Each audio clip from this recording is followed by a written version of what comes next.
আসসালামু আলাইকুম। আজকে আমাদের ক্লাসের টপিকটি খুবই মজার একটি টপিক, সেটা হচ্ছে লিভার ফাংশন টেস্ট। খুবই ক্লিনিক্যালি ওরিয়েন্টেড ক্লাস হবে এবং ক্লাসটা পুরো ম্যাথমেটিক্সের মতো হবে। একেবারে আমরা সিস্টেমেটিক অ্যাপ্রোচে হচ্ছে সামনে আগাবো। এই ক্লাসের টপিকটা শুরু হবে একটা স্টোরি দিয়ে। একটা ছাত্র ছিল জামাল, খুবই ভালো স্টুডেন্ট। সে হচ্ছে সিলেট এম এ ওসমানী মেডিকেলের দ্বিতীয় বর্ষের ছাত্র। তার সেদিন আইটেম ছিল, আইটেম টেবিলে সে বসে লিভার ফাংশন টেস্ট আইটেম দেওয়ার জন্য, এবং তাকে স্যার হচ্ছে প্রশ্ন করে, আচ্ছা জামাল বলো তো, কোনো একটা পেশেন্টের যদি লিভারের সমস্যা থাকে তুমি তাকে কী টেস্ট দিবা? জামাল খুব কনফিডেন্টলি বললো, স্যার আমি তাকে বায়োপসি দিতে পারি, আমি তাকে ইউএসজি দিতে পারি, বিভিন্ন ধরনের ইমেজিং পরীক্ষাগুলো দিতে পারি। কিন্তু তার প্রশ্ন উত্তর শুনে স্যার হচ্ছে হেসে দিলেন। স্বাভাবিকভাবে জামালের ওই আইটেমটা মন মতো গেল না।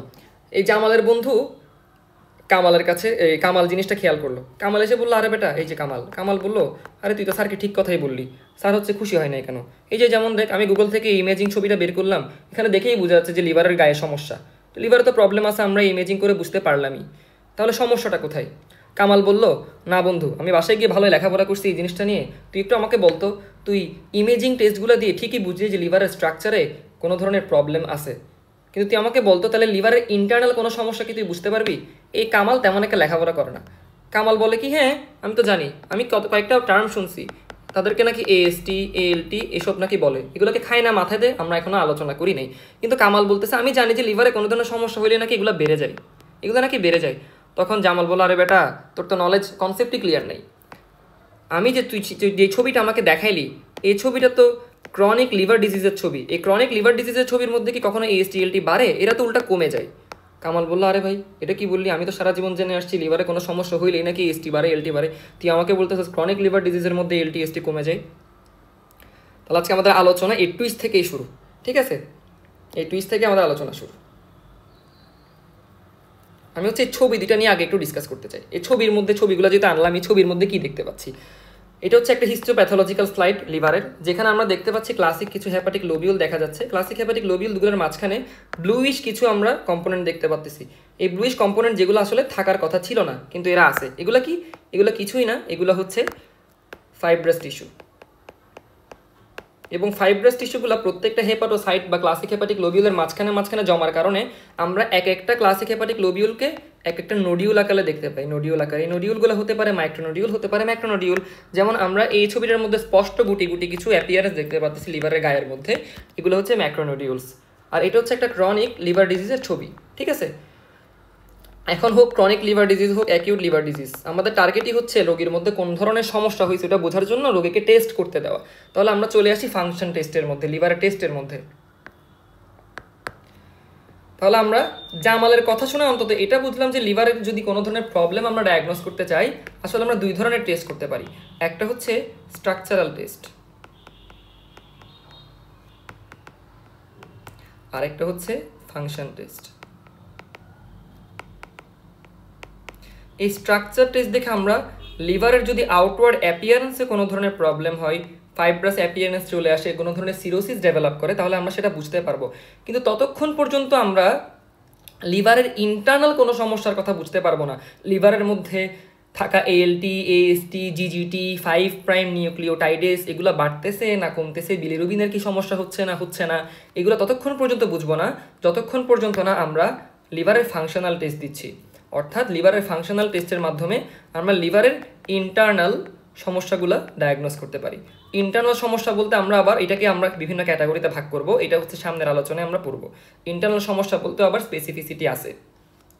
এখন লিভার ফাংশন টেস্ট বলতে আমরা বুঝি কি, আমরা ওই জিনিসটা নিয়ে আমাদের ক্লাসের টপিকটা আজকে আলোচনা শুরু করি। লিভার ফাংশন টেস্ট বলতে বুঝি কি? লিভার হচ্ছে একটা অর্গান। যে কোনো অর্গানই হচ্ছে যে কি দ্বারা তৈরি, যে কোনো অর্গানই হচ্ছে, অর্গানের সাথে রিলেটেড হচ্ছে তার টিস্যু। একটা অর্গান মানে হচ্ছে তার মধ্যে থাকা টিস্যু, একটা অর্গান মানে হচ্ছে তার আশেপাশে থাকা ভেসেলস, ঠিক আছে? তার আশেপাশে থাকা ভেসেলস। এখন এই অর্গানে যদি সমস্যা হয়, সেটা হতে পারে তার টিস্যুতে সমস্যা, হতে পারে তার ভেসেলসের মধ্যে সমস্যা। আর এই সমস্যাটা তো আমরা খালি চোখে দেখবো না, সমস্যা হয়েছে কিনা এটা মাপার জন্য আমরা কিছু মার্কার ইউজ করব। বা মার্কারগুলো হতে পারে কোনো ধরনের এনজাইমেটিক কম্পোনেন্ট, কোনো ধরনের প্রোটিন কম্পোনেন্ট। তাদের পরিমাণ যদি আমাদের ব্লাডের মধ্যে, ইউরিনের মধ্যে বা স্টুলের মধ্যে বাড়ে কমে, বা যেটা যেখানে থাকার কথা ছিল না আমরা সেটা সেখানে অ্যাপিয়ারেন্স পাই, তখন আমরা বুঝবো যে এই লিভার নামক অর্গানের মধ্যে কোনো একটা সমস্যা হয়েছে।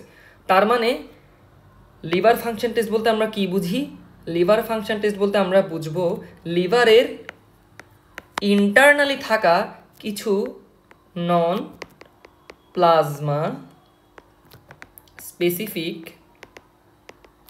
এনজাইম অথবা নির্দিষ্ট কিছু কম্পোনেন্ট যারা নর্মাল ফাংশনিং অবস্থায় লিভারের ভিতরে থাকার কথা ছিল, কিন্তু লিভারের ডিসফাংশনের কারণে তারা কোথায় অ্যাপিয়ার করবে? প্লাজমাতে অ্যাপিয়ার করবে, অথবা ইউরিনে অ্যাপিয়ার করবে, অথবা স্টুলে অ্যাপিয়ার করবে, যেটা কিনা সেখানে অ্যাপিয়ার করার কথা ছিল না। এই জন্য এটাকে বলা হচ্ছে নন প্লাজমা স্পেসিফিক এনজাইম। আমি একটু এটাকে বোল্ড করলাম।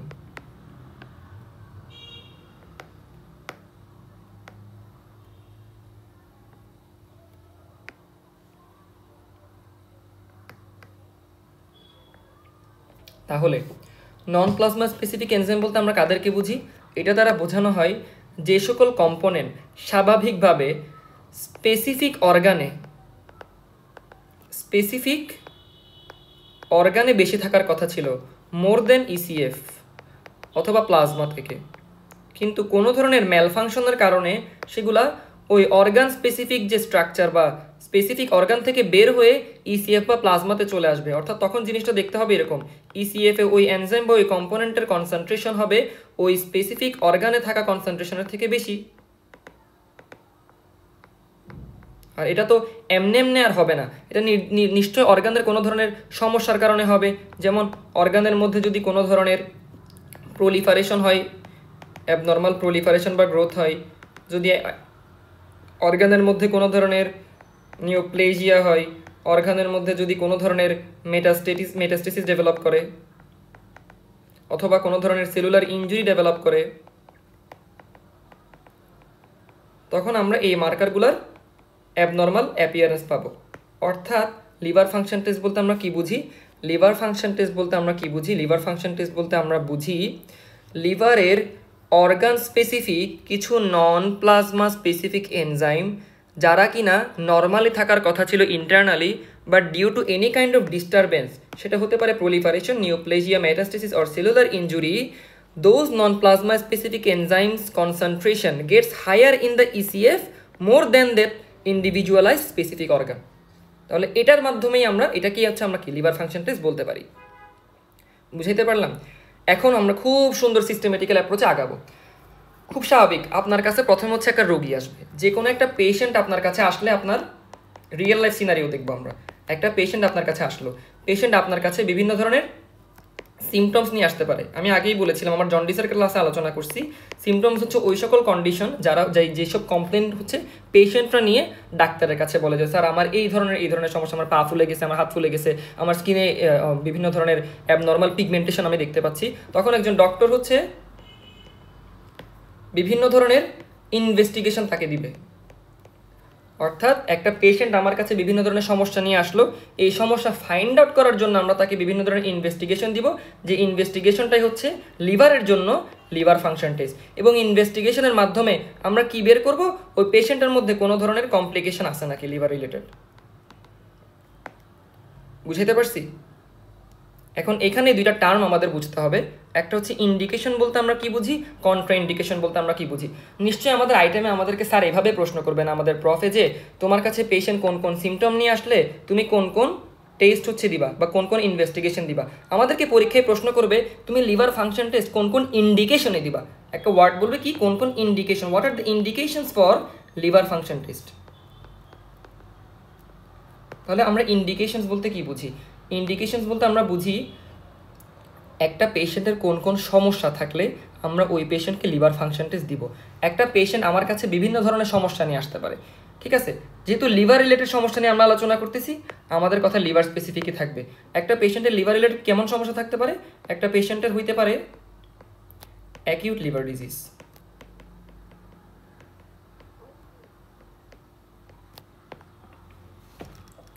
অথবা একটা পেশেন্টের হইতে পারে ক্রনিক লিভার ডিজিজ।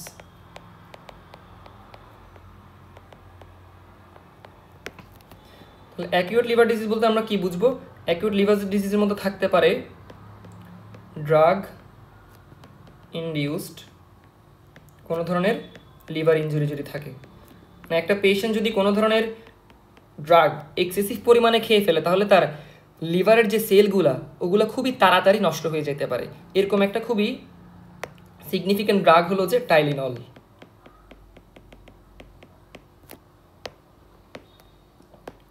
এরপর ওই পেশেন্ট আমার কাছে ভাইরাল হেপাটাইটিস জনিত কোনো সমস্যা নিয়ে আসতে পারে।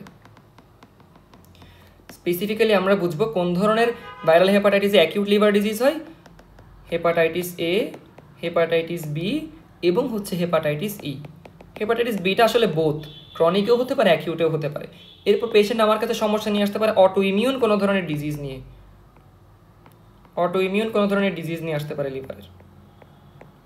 এরপর আমার কাছে পেশেন্ট আসতে পারে কোনো ধরনের বিলিয়ারি অবস্ট্রাকশন জনিত সমস্যা নিয়ে, তার হেপাটোবিলিয়ারি ট্রি যদি কোনো কারণে অবস্ট্রাক্ট হয়ে যায়। আর ক্রনিক লিভার ডিজিজের মধ্যে কি পড়তেছে? ক্রনিক লিভার ডিজিজের মধ্যেও পড়তে পারে হচ্ছে যে ড্রাগ ইনডিউসড,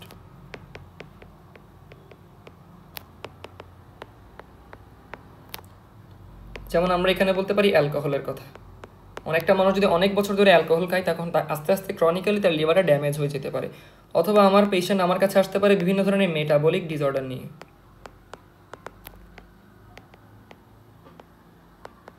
মেটাবলিক ডিসঅর্ডারের মধ্যে পড়তে পারে হচ্ছে non alcoholic fatty liver disease, অথবা হতে পারে আমাদের উইলসনস ডিজিজ। এগুলো আমি সব ডিটেলস আলোচনা করব সামনে। অথবা হতে পারে হিমোক্রোমাটোসিস,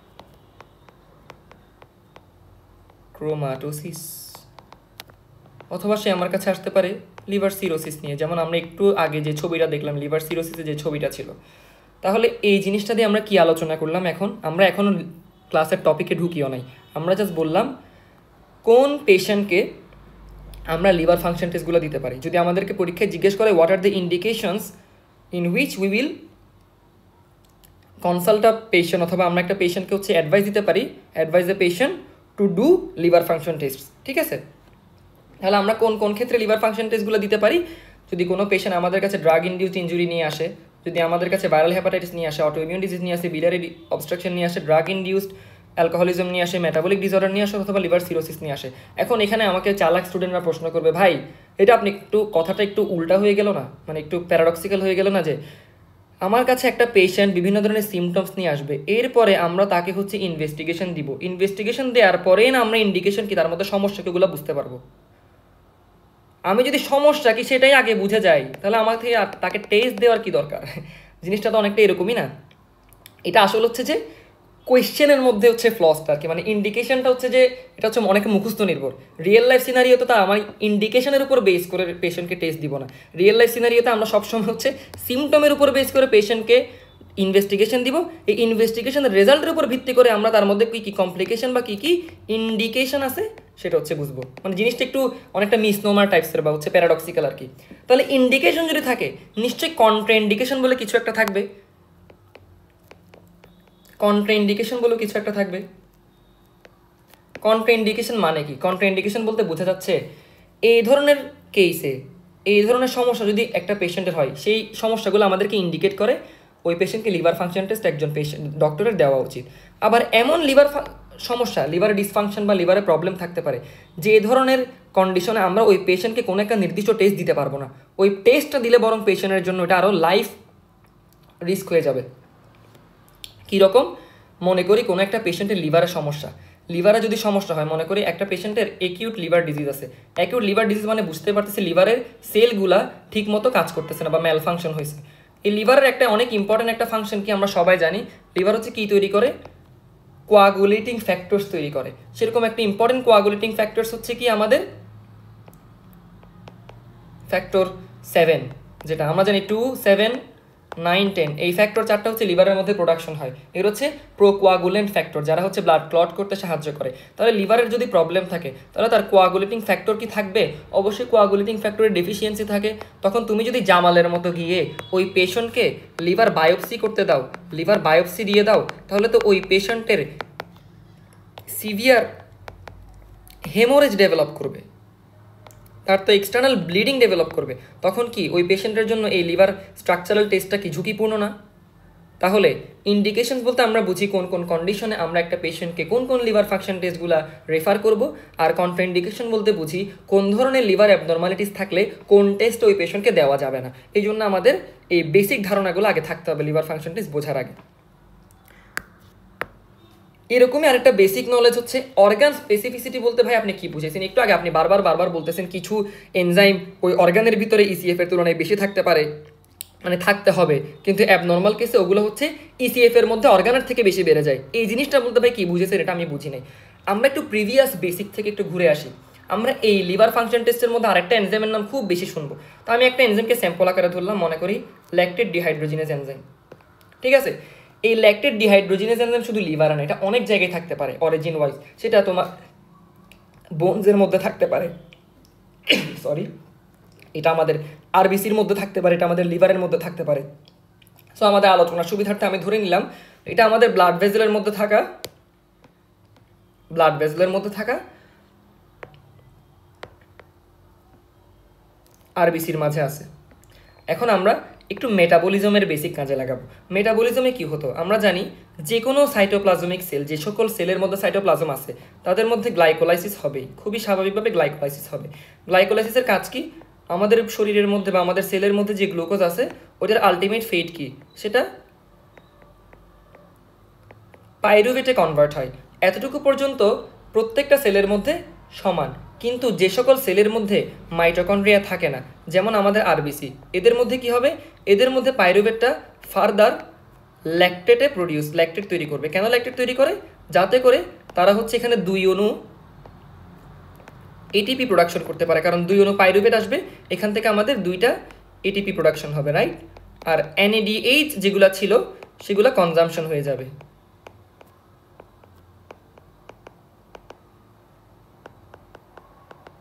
এনএডিতে এখন যদি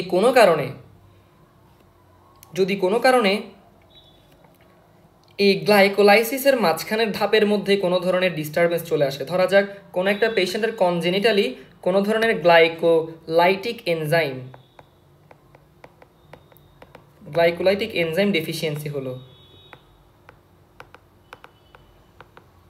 গ্লাইকোলাইটিক এনজাইম ধরা যাক গ্লুকোজ 6 ফসফেটেজ অথবা পাইরুভেট কাইনেজ, এই এনজাইমগুলো ডেফিসিয়েন্সি হলো, তাহলে কি স্বাভাবিকভাবে গ্লাইকোলাইসিসের এই ধাপগুলো হইতে পারবে? এই ধাপে যদি তৈরি না হয় পাইরুভেট, যদি তৈরি না হয় পাইরুভেট কি আর ল্যাকটেট হতে পারবে? ল্যাকটেট যদি তৈরি না হয় আরবিসির মধ্যে এটিপি তৈরি হতে পারবে? এটিপি যদি তৈরি না হয় আরবিসির মধ্যে সোডিয়াম পটাশিয়াম পাম্প কি কাজ করতে পারবে? সোডিয়াম পটাশিয়ামের পাম্প আমরা জানি কি, সোডিয়াম পটাশিয়াম পাম্পের কাজ হচ্ছে নোকিয়া। কি এটা পাঁচ কি নোকিয়া মানে কি? নাইট্রোজেনকে আউটসাইড করবে, পটাশিয়ামকে ইনসাইড করবে। আমরা জানি তিনটাই সোডিয়ামকে সে বাইর করে, সোডিয়ামকে আউটসাইড করবে, পটাশিয়ামকে ইনসাইড করবে। তাহলে কি সোডিয়াম বাইরে পটাশিয়াম ভিতরে কি ফ্লো হবে? ইনফ্লাক্স আর রিফ্লাক্স হবে? ইনফ্লাক্স আর রিফ্লাক্স যেহেতু হবে না, তাহলে সেখানে কি কনসেন্ট্রেশন গ্রেডিয়েন্ট মেনটেন হবে? কনসেন্ট্রেশন গ্রেডিয়েন্ট যদি মেনটেন না হয় তাহলে ইসিএফ এর থেকে অনেক বেশি পরিমাণে ফ্লুইড আরবিসির মধ্যে চলে আসবে না। তখন আরবিসির মধ্যে যদি অনেক বেশি ফ্লুইড অ্যাকুমুলেটেড হয় তখন কি আরবিসির বাইকনকেভ শেপ আর মেনটেন হবে? এই আরবিসির বাইকনকেভ শেপ আর মেনটেন হবে না। তখন আরবিসি কি হবে? লাইসিস হবে। আরবিসি যখন লাইসিস হবে, আরবিসির ভিতরে থাকা কোন এনজাইম আমরা জানি পাইরুভেট থেকে ল্যাকটেট কে জানি করে? ল্যাকটেড ডিহাইড্রোজিনেস এনজাইম, যেটা আরবিসির ভিতরে ছিল। এই এনজাইমটা কি ইসিএফ এর মধ্যে চলে আসবে না?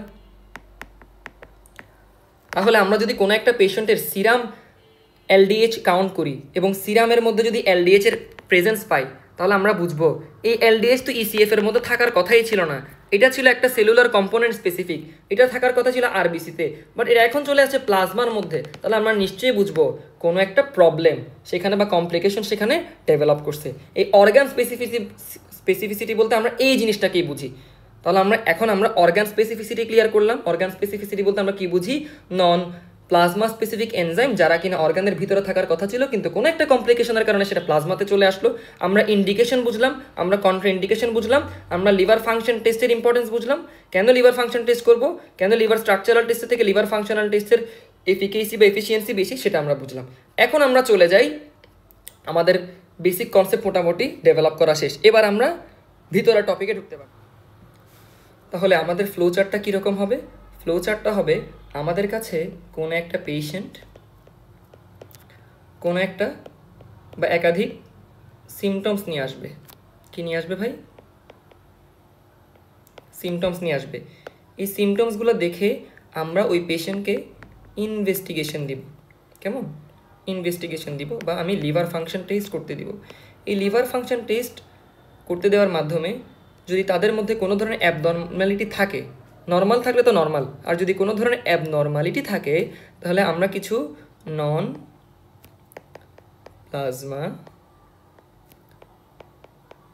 স্পেসিফিক কম্পোনেন্টের অ্যাবনর্মাল অ্যাপিয়ারেন্স পাবো।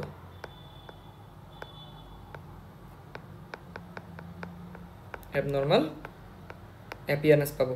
এরপরে আমরা এটা থেকে নিশ্চিত হতে পারবো ওই পেশেন্টের মধ্যে either acute liver disease develop করেছে অথবা ক্রনিক লিভার ডিজিজ ডেভেলপ করেছে। আমি বলতে পারি যে কোনো ধরনের, এটাকে জেনারেল টার্মসে বলতে পারি যে কোনো ধরনের কমপ্লিকেশন ডেভেলপ করেছে। বুঝতে পারছি? ফ্লো চার্টটা হচ্ছে এরকম। আর এই কমপ্লিকেশনসটাকে ইন্ডিকেশনস কখন বলা হয়? যদি প্রশ্নটা ডিরেক্ট কমপ্লিকেশনস বেসিসে করা হয়, যে কোন ধরনের কমপ্লিকেশনস আমরা কোন ধরনের টেস্টগুলো পেশেন্টকে দিব, তখন এই কমপ্লিকেশনসটাকে আদর করে কি বলা হয়? ইন্ডিকেশন। অর্থাৎ কোন কোন ইন্ডিকেশন হচ্ছে কন্ডিশন ইন্ডিকেট করে আমাদের পেশেন্টকে কখন লিভার ফাংশন টেস্ট দেওয়া যায়। এই ফ্লোচার্টটা আমরা বুঝলাম, ঠিক আছে? এই ফ্লোচার্টটা আমরা বুঝলাম। তাহলে আমরা এবার আলোচনা করব যে এই কমপ্লিকেশন রিলেটেড টপিকটা নিয়ে, এই কমপ্লিকেশন টপিকটা নিয়ে, আর হচ্ছে ইনভেস্টিগেশন বা লিভার ফাংশন টেস্ট টপিকটা নিয়ে। তাহলে দেখা যাক, লিভারের মধ্যে যদি কোনো ধরনের কমপ্লিকেশন হয়, আমি একটু আগেই বলছি লিভার হচ্ছে কি, একটা হচ্ছে অর্গান। এই অর্গান মানে কি? অর্গান রিলেটেড টু কি? তার নিজস্ব টিস্যু আর তার আশেপাশে থাকা বিভিন্ন ধরনের ভেসেলস। তাহলে টিস্যু বলতে আমরা কি বুঝি? লিভার যেহেতু এক ধরনের গ্ল্যান্ডুলার অর্গান, কিন্তু কাইন্ড অফ লিভার কিন্তু আমাদের দেহের সবচাইতে বড় হচ্ছে যে এক্সোক্রাইন গ্ল্যান্ড আমরা বলতে পারি, রাইট? এই লিভার তাহলে কি থাকবে? একটা লিভারের ক্যাপসুল থাকবে, এবং লিভারের গ্ল্যান্ড হওয়ার কারণে তার ইন্টারনাল স্ট্রাকচার কি প্যারেনকাইম এবং স্ট্রোমা থাকবে। তাহলে তার মধ্যে আইদার প্যারেনকাইমাল ড্যামেজ হতে পারে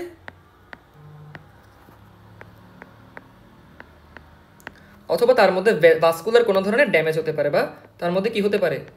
ভাস্কুলার ম্যালফাংশন হতে পারে। আমি এটা একটু হচ্ছে যে ফ্লো চার্ট আকারে লিখি, তাহলে হচ্ছে দেখতে সুন্দর লাগবে, সুবিধা হবে বুঝতে। মনে করি এটা একটা লিভার, ঠিক আছে? তো লিভারের কমপ্লিকেশনস বলতে আমরা কি বুঝি? লিভারের কমপ্লিকেশনস বলতে আমরা বুঝবো আইদার লিভারের ভিতরের সেলের মধ্যে কোনো সমস্যা, বা আমি বলতে পারি প্যারেনকাইমাল ড্যামেজ থাকবে,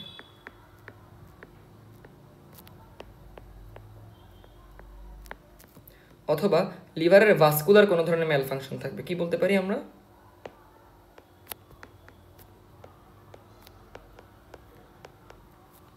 সরি,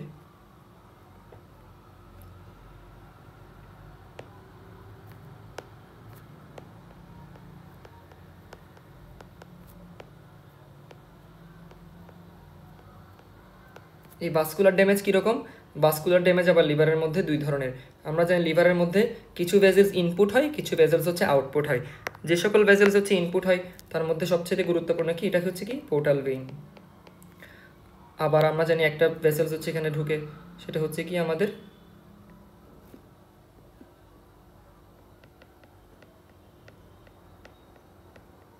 হেপাটিক আর্টারি। আবার কিছু ভেসেলস হচ্ছে আউটপুট হয়, যেমন আমরা বলতে পারি হচ্ছে যে হেপাটিক ভেইন। আবার এখান থেকে আরেকটা জিনিস বের হয়, সেটা হচ্ছে আমরা জানি কমন যে হেপাটিক ডাক্ট, কি বের হয় এখান থেকে? যেটা বাইল ক্যানাল একুদির মাধ্যমে ফর্মেশন হয়, তাই তো?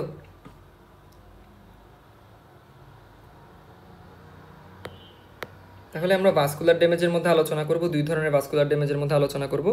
একটা হচ্ছে যে আইদার ভেইনসের মধ্যে যদি কোনো ধরনের সমস্যা হয়, ঠিক আছে? ভেইনসের মধ্যে যদি কোনো ধরনের সমস্যা হয়, যেমন পোর্টাল ভেইনের সমস্যা হতে পারে, অথবা সিস্টেমিক ভেইন যেটা হেপাটিক ভেইনের সমস্যা হতে পারে, এটা একটা।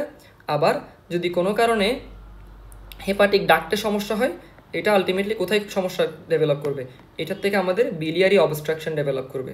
তাহলে আরেকটা সমস্যা হতে পারে লিভার রিলেটেড, সেটা হচ্ছে বিলিয়ারি অবস্ট্রাকশন ডেভেলপ করতে পারে। তাহলে আমরা কি আলোচনা করতেছি? আমরা আলোচনা করতেছি লিভারের যখন লিভার ফাংশন টেস্ট দিব, লিভারের মধ্যে যদি কোনো ধরনের সমস্যা থাকে, সমস্যা 3 ধরনের হতে পারে, ইন্টারনাল সমস্যা 3 ধরনের হতে পারে। আইদার লিভারের নিজের সেলের মধ্যে সমস্যা, অথবা লিভারের ভাস্কুলেচারে কোনো ধরনের সমস্যা, অথবা লিভারের বিলিয়ারি হেপাটোবিলিয়ারি ট্রি বা বিলিয়ারি ট্র্যাক্টের মধ্যে কোনো ধরনের সমস্যা। এখন আমরা একটা একটা আলোচনা করি, ঠিক আছে? কোন ধরনের সমস্যা থেকে কোন ধরনের আমরা ডিজিজ হচ্ছে যে এক্সপেক্ট করতে পারি। ফর এক্সাম্পল, যদি কোনো ধরনের ইস্কেমিয়া ডেভেলপ করে, ইস্কেমিয়া ডেভেলপ করে বলতে হেপাটিক আর্টারি দিয়ে যদি কোনো কারণে অক্সিজেন ফ্লো কমে যায়, সেটা হতে পারে ইস্কেমিক হ্যাপাটাইটিস থেকে, ইস্কেমিক হ্যাপাটাইটিস থেকে, তাহলে এটা একটা সমস্যা ডেভেলপ করলে ইস্কেমিক হ্যাপাটাইটিস একটা প্রবলেম হতে পারে। আমরা আগে ইন্ডিকেশনসগুলো একটু ভালো মতো বুঝি, এরপর আমরা লিভার ফাংশন টেস্টে যাব, ঠিক আছে? ইস্কেমিক হ্যাপাটাইটিসের কারণে অক্সিজেনের পরিমাণ কমে যাইতে পারে। অক্সিজেনের পরিমাণ যদি কমে যায়, আলটিমেটলি এটা কি লিভারের ভিতরে সেলগুলো কি পর্যাপ্ত অক্সিজেন পাবে? অক্সিজেন যদি না পাই, আমরা জানি সেখানে প্যারেনকাইমাল ড্যামেজ দেখা দিবে, তাহলে এটা একটা সমস্যা। তখন আমরা পেশেন্টের মধ্যে অন্যান্য সাইন্স হচ্ছে যে ইভ্যালুয়েট করে দেখতে পারি। আইদার পেশেন্টের ব্লাড প্রেশার কম থাকতে পারে, ঠিক আছে, ব্লাড প্রেশার কম থাকতে পারে। এরপরে হচ্ছে যে আমি বলতে পারি পেশেন্টের যদি কোনো ধরনের সিস্টেমিক ভেইনে প্রবলেম হয়, রাইট? সিস্টেমিক ভেইনে যদি কোনো ধরনের প্রবলেম হয়, কোনো কারণে দেখা যাচ্ছে পেশেন্টের রাইট হার্ট ফেলিয়ার ডেভেলপ করছে, এই রাইট হার্ট ফেলিয়ার ডেভেলপ করার কারণে আমাদের যেটা ইনফেরিয়র ভেনা কেভা ছিল, ইনফেরিয়র যেটা ভেনা কাভা, ইনফেরিয়র ভেনা কাভের মধ্যে অনেক বেশি পরিমাণে ব্লাড জমে গেছে, ফলে আমাদের ভেনা কেভাল সিস্টেমিক যে প্রেশার, সেই প্রেশার বেড়ে যাবে, ভেনাস এনগোর্জমেন্ট হবে। ভেনাস এনগোর্জমেন্ট যদি হয়, আমাদের হেপাটিক ভেনের মধ্যে অনেক বেশি প্রেশার থাকতে পারে, হেপাটিক ভেনের মধ্যে অনেক বেশি প্রেশার থাকতে পারে, এই হেপাটিক ভেনের মধ্যে অনেক বেশি প্রেশার থাকতে পারে, রাইট? তখন আমরা এখান থেকে কি এস্টিমেট করতে পারি? হয়তো পেশেন্টের রাইট হার্ট ফেলিয়ার ডেভেলপ করছে, অথবা অনেক কারণে দেখা যাচ্ছে হার্টে কোনো ধরনের সমস্যা নাই, কিন্তু এই হেপাটিক ভেনের মধ্যে বিভিন্ন ধরনের ক্লট হয়ে বসে আছে, বিভিন্ন ধরনের ক্লট হয়ে বসে আছে, যেটাকে আমি বলি হচ্ছে বার্ড কায়ারি সিনড্রোম। তো এটা একটা ইন্ডিকেশন হতে পারে।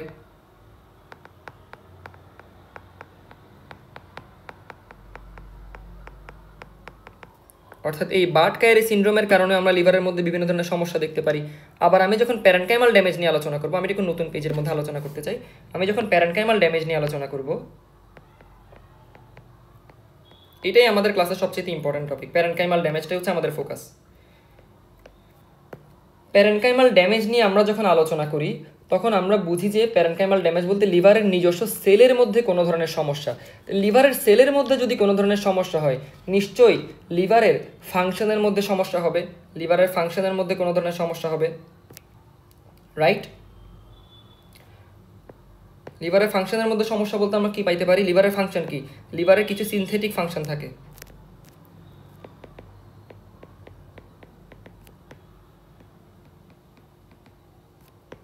রাইট? লিভার কি কি সিনথেসিস করে আমরা জানি, আমাদের একেবারে মুখস্থ থাকা উচিত। লিভার হচ্ছে কি সিনথেসিস করে? লিভার হচ্ছে প্লাজমা প্রোটিন সিনথেসিস করে।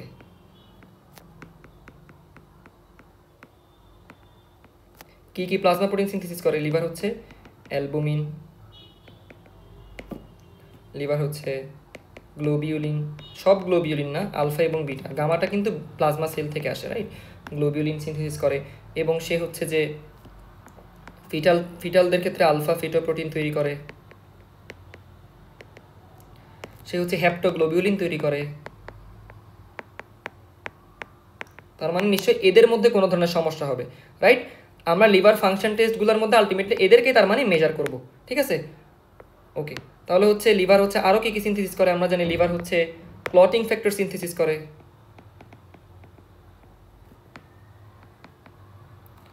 ক্লটিং ফ্যাক্টরের মধ্যে কিছু আছে প্রোকোয়াগুলেন্ট, আবার কিছু আছে অ্যান্টিকোয়াগুলেন্ট, যারা হচ্ছে ক্লট করতে দেয় না। প্রোকোয়াগুলেন্টের মধ্যে আছে ফ্যাক্টর 2, 7, 9, 10। অ্যান্টিকোয়াগুলেন্টের মধ্যে আছে অ্যান্টিথ্রম্বিন 3, প্রোটিন সি, প্রোটিন এস।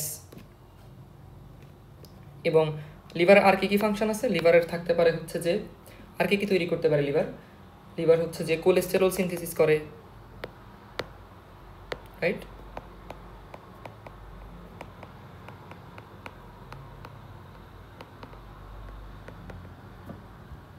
এগুলো এগুলো গেল। এরপর লিভারের কিছু মেটাবলিক ফাংশন আছে। লিভারে কি থাকতে পারে? লিভারে কিছু মেটাবলিক ফাংশন থাকবে। সিনথেটিক ফাংশন তো গেল, এবার হচ্ছে আমরা লিভারের মেটাবলিক ফাংশন নিয়ে আলোচনা করব।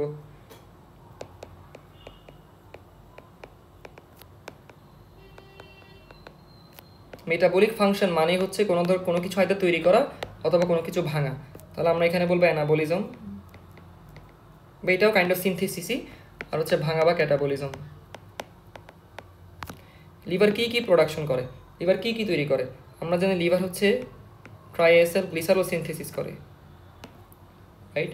লিভার হচ্ছে কার্বোহাইড্রেট অ্যানাবলিজম করে, গ্লুকোনিওজেনেসিস অথবা গ্লাইকোজেনেসিস, এভাবে হচ্ছে কার্বোহাইড্রেটকে স্টোর করে, কার্বোহাইড্রেটের মেটাবলিজমের সাথে কানেক্টেড। আর সে হচ্ছে প্রোটিনকে কিন্তু ক্যাটাবলাইজ করে, প্রোটিন ক্যাটাবলিজমের সাথে রিলেটেড। এখন ক্যাটাবলিজম আর অ্যানাবলিজম যদি একটা ফাংশন হয়, যেটা তৈরি করবে সেটাকে অবশ্যই তার স্টোরেজ করতে হবে না? তাহলে লিভার আরেকটা ফাংশন কি? Storage function.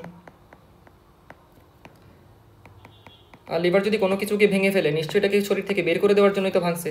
তাহলে লিভার আরেকটা থাকবে এক্সক্রিটরি ফাংশন, অথবা এটাকে আমরা বলতে পারি ডিটক্সিফাইং ফাংশন।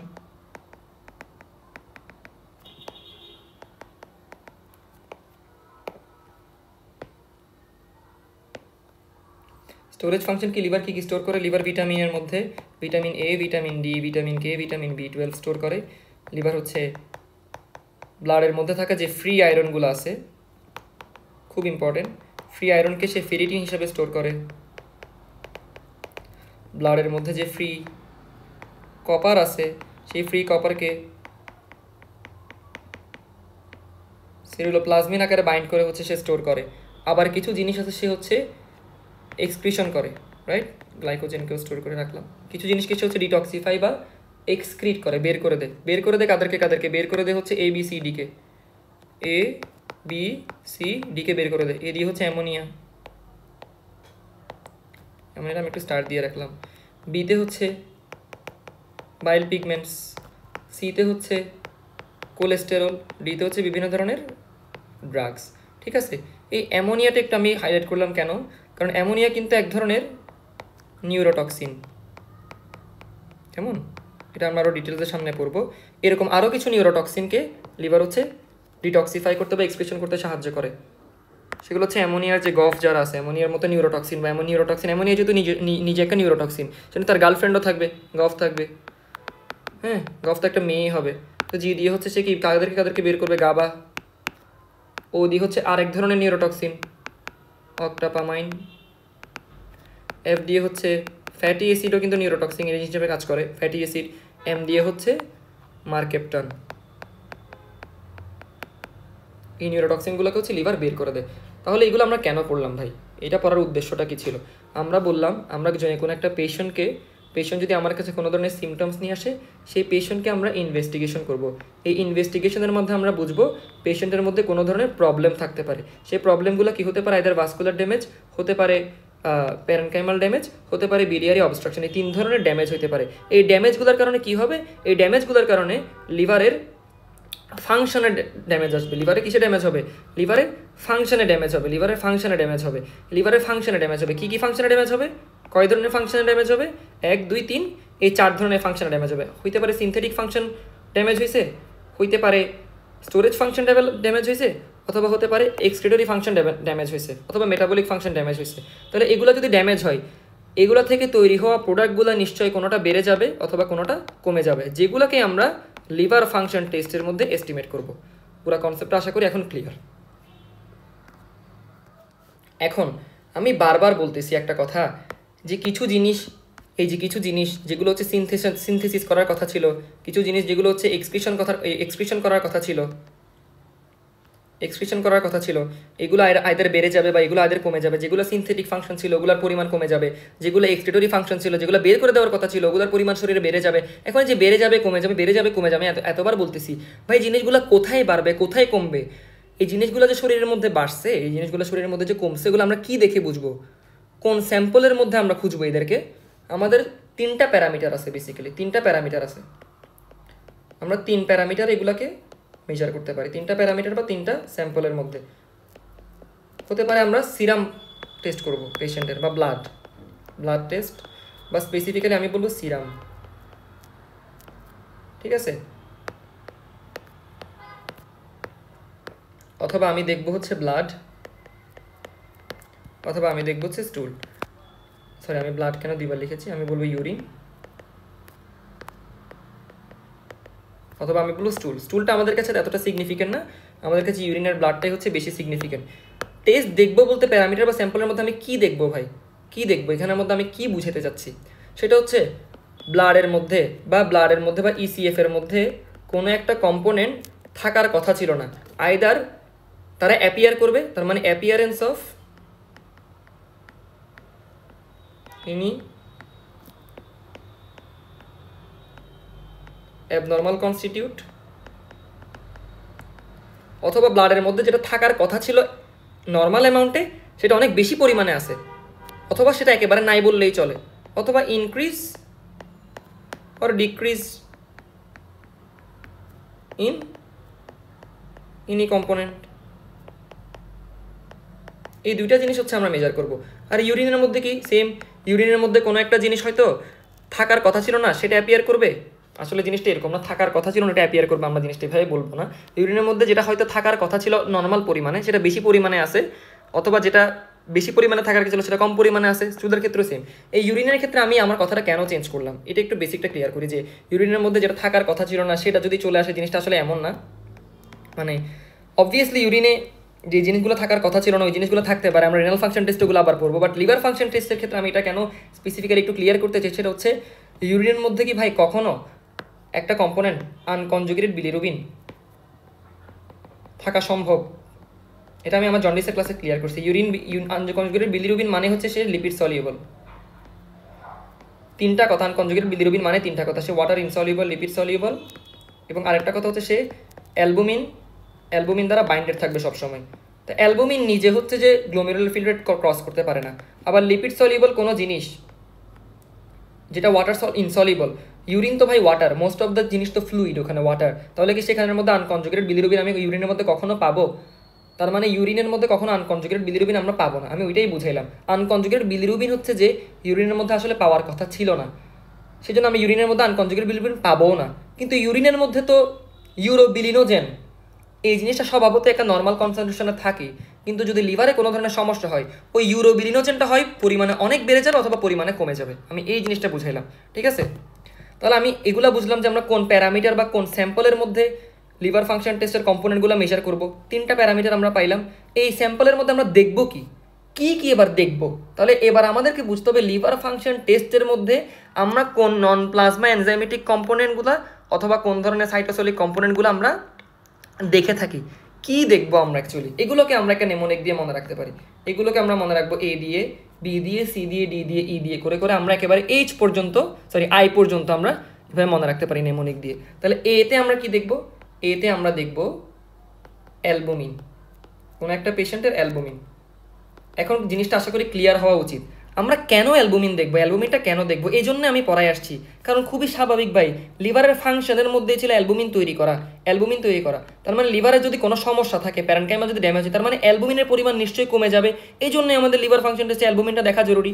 এই জন্য আমরা অ্যালবুমিন দেখবো। আমরা দেখবো অ্যালবুমিনের সাথে গ্লোবিউলিনের রেশিও। আমরা কি দেখবো ভাই? আমরা অ্যালবুমিন দেখবো, সিরাম অ্যালবুমিন দেখবো, রাইট? সিরাম অ্যালবুমিন দেখবো। আমরা অ্যালবুমিনের সাথে গ্লোবিউলিনের রেশিও দেখতে পারি। আমরা এতে অ্যামোনিয়া কনসেন্ট্রেশন দেখতে পারি ব্লাডে, রাইট? কারণ অ্যামোনিয়া কিন্তু এক্সক্রিটেড হয়ে যাওয়ার কথা ছিল। লিভারে যদি সমস্যা হয় ভাই, অ্যামোনিয়াকে এক্সক্রিটেড হইতে পারবে, তার মানে অ্যামোনিয়ার পরিমাণ নিশ্চয়ই বেড়ে যাবে। আমরা লিভারের মধ্যে আলফা-1 অ্যান্টিট্রিপসিন দেখতে পারি, লিভারের মধ্যে না, ব্লাডের মধ্যে। লিভারের মধ্যে কেন দেখবো না? কারণ একটু আগেই বললাম লিভারের তো স্পেসিফিসিটি ছিল এই ধরনের জিনিসগুলোকে কন্টেইন করা নিজের মধ্যে, বাট লিভার যেহেতু ড্যামেজ হয়ে গেছে তার মানে এরা লিভারের মধ্যে থাকবে না, বের হয়ে চলে আসবে। আলফা-1 অ্যান্টিট্রিপসিন। এরপরে হচ্ছে যে আমি যদি বলি বিতে কি দেখা যায়, বিতে আমরা দেখতে পারি হচ্ছে বিলিরুবিন, রাইট? এই বিলিরুবিন আবার 3 ধরনের, সেটা হতে পারে টোটাল বিলিরুবিন, এটা হতে পারে ইনডিরেক্ট বিলিরুবিন, সেটা হতে পারে ডিরেক্ট বিলিরুবিন, রাইট? এরপর আমরা C, D, E F G H I.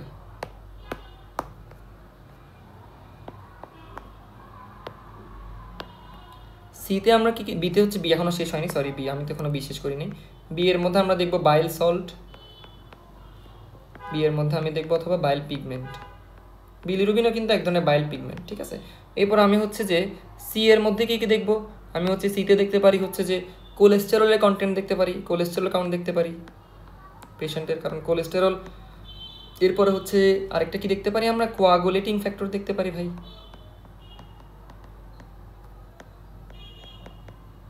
Coagulating factor দেখতে পারি, রাইট। কোয়াগুলেটিং ফ্যাক্টর না বলে এটাকে আমরা আরো সুন্দর করে বলি প্রথমবিন টাইম দেখতে পারি আমরা, কারণ যার মধ্যে ক্লটিং স্বাভাবিক সময় থেকে ডিলেড হবে, তার মানে তার প্রথমবিন টাইম হচ্ছে প্রলং বা ডিলেড, এটাকে বলা হয় প্রথমবিন টাইম বা prothrombin INR ratio, international unit ratio, ঠিক আছে।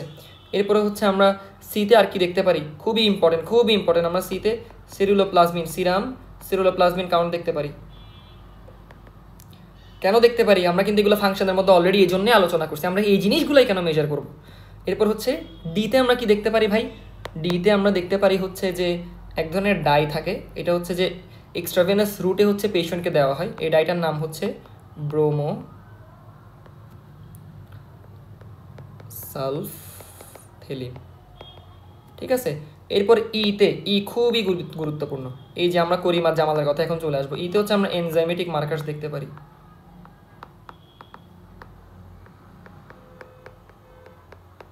এনজাইমেটিক মার্কার্স বলতে কি, কিছু এনজাইমেটিক মার্কার্স হচ্ছে, আচ্ছা কিছু এনজাইমেটিক মার্কার্স আমি এইভাবে ক্লাসিফাই করবো না, আমি এনজাইমেটিক মার্কার্সের মধ্যে কাদেরকে দেখতে পারি আমি লিখে ফেলি। আমি দেখতে পারি হচ্ছে ALT-কে, আমি দেখতে পারি হচ্ছে AST-কে, অথবা আমি দেখতে পারি হচ্ছে LDH-কে। LDH-এর কিন্তু 5 ধরনের আইসো এনজাইম থাকে, আমরা সবগুলোকে কিন্তু দেখবো না, কারণ আমি একটু আগেই বলছি LDH কিন্তু বোনে থাকে, RBC থাকে, অনেক জায়গায় থাকতে পারে। আমরা এখানে দেখবো LDH বেসিক্যালি 4 যেটা, LDH4 যেটা। এরপরে আমরা আরও দেখতে পারি হচ্ছে ALP দেখতে পারি, আমরা GGT বা গামা গ্লুটামিল ট্রান্সপেপটাইডেস দেখতে পারি, অথবা আমরা 5 প্রাইম নিউক্লিওটাইডেস দেখতে পারি। আমি এটা 2 গালে দিয়ে লিখলাম কেন, কারণ এরা হচ্ছে যে যদি কোনো ধরনের এদের মধ্যে কনসেন্ট্রেশনে অ্যাবনর্মালিটি দেখা যায়, আমি বুঝবো এটা হচ্ছে একেবারে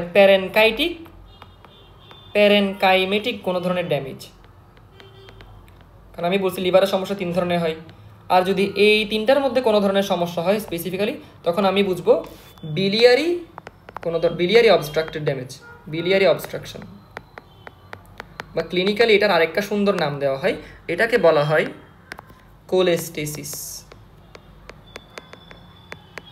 কি বলে, আমি ওখানে লিখে ফেলি, আমি যেখানে পড়াইছিলাম জিনিসটা ওইখানে লিখে ফেলি, বিলিয়ারি অবস্ট্রাকশন বা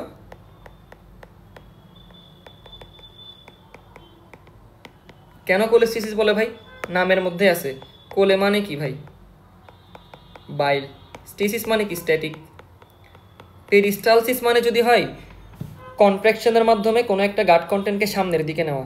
এই কোলেস্টেসিস মানে হচ্ছে স্ট্যাটিক কন্ডিশন, এটা মোবাইল কোনো কন্ডিশন বোঝায় না, অর্থাৎ বাইলের ফ্লো স্লো হয়ে যাবে, স্ট্যাটিক হয়ে যাবে, কারণ বিলিয়ারি কোনো ধরনের অবস্ট্রাকশন হয়েছে, বুঝলাম।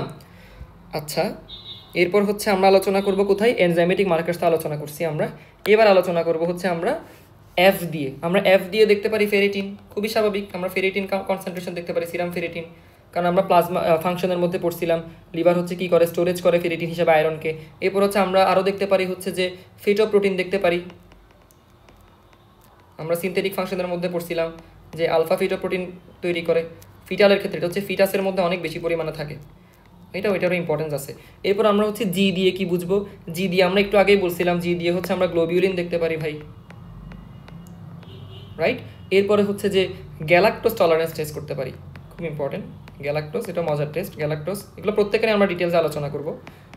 গ্যালাক্টোজ টলারেন্স টেস্ট দেখতে পারি। এরপর আমরা এইচ দিয়ে কি দেখতে পারি, আমরা এইচ দিয়ে হচ্ছে দেখতে পারি হচ্ছে হেপ্টোগ্লোবিউলিন, হেপ্টোগ্লোবিলিনের কাজ কি জানো? হেপ্টোগ্লোবিলিন কিন্তু লিভারের মধ্যে তৈরি হয়। হেপ্টোগ্লোবিলিনের কাজ হচ্ছে আমরা জানি হেপ্টোগ্লোবিলিন ফ্রি হেপ্টোগ্লোবিলিন আকারে থাকে, কিন্তু এর কাজ হচ্ছে হিমোগ্লোবিনের সাথে বাইন্ড করা।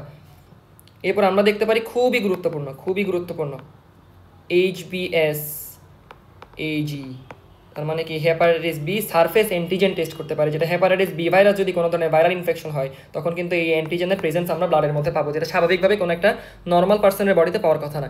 এরপর আমরা কিছু ইমিউনোলজিক্যাল কম্পোনেন্ট মেজার করতে পারি। কি মেজার করতে পারি? ইমিউনোলজিক্যাল, আমার একটু পেনে ডিস্টার্ব করতেছে ভাই।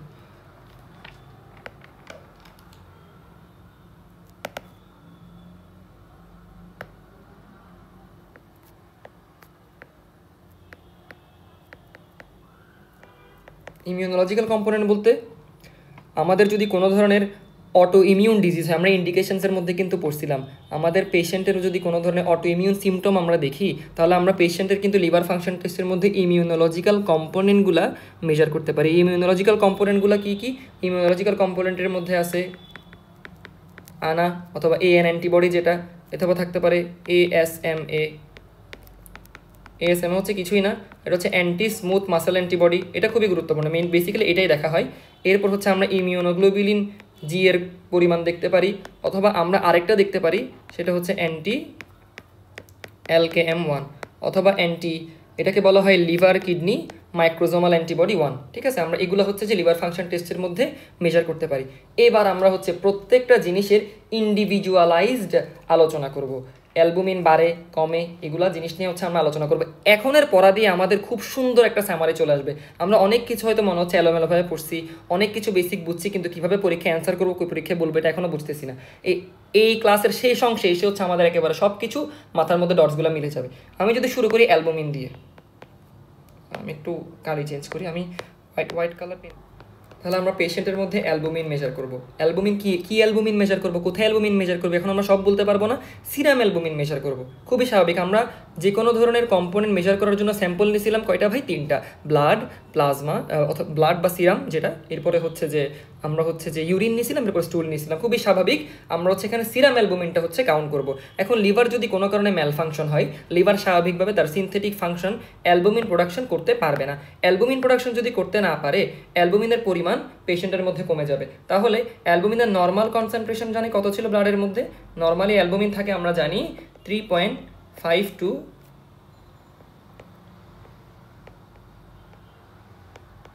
5 গ্রাম পার ডিএল, অর্থাৎ ইন সিভিয়ার লিভার ড্যামেজ এই নর্মাল কনসেন্ট্রেশন থেকে অ্যালবুমিনের পরিমাণ কমে যাবে। নর্মাল কনসেন্ট্রেশন থেকে অ্যালবুমিনের পরিমাণ কমে যাবে। তাহলে অ্যালবুমিনের পরিমাণ যদি কমে যায়, ওই পেশেন্টের মধ্যে কি কমপ্লিকেশন থাকবে?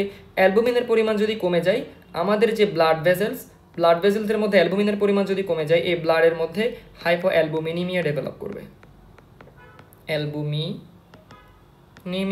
করবে। হাইপো অ্যালবুমিনিমিয়া যদি হয়, আমাদের জানি যে ব্লাডের মধ্যে কলোইডাল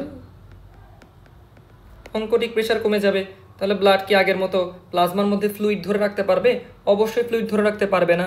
তখন হচ্ছে আমাদের কি ডেভেলপ করবে? আমাদের হচ্ছে ট্রান্সডাকশন অফ ফ্লুইড হবে। কি হবে? Transduction of fluid in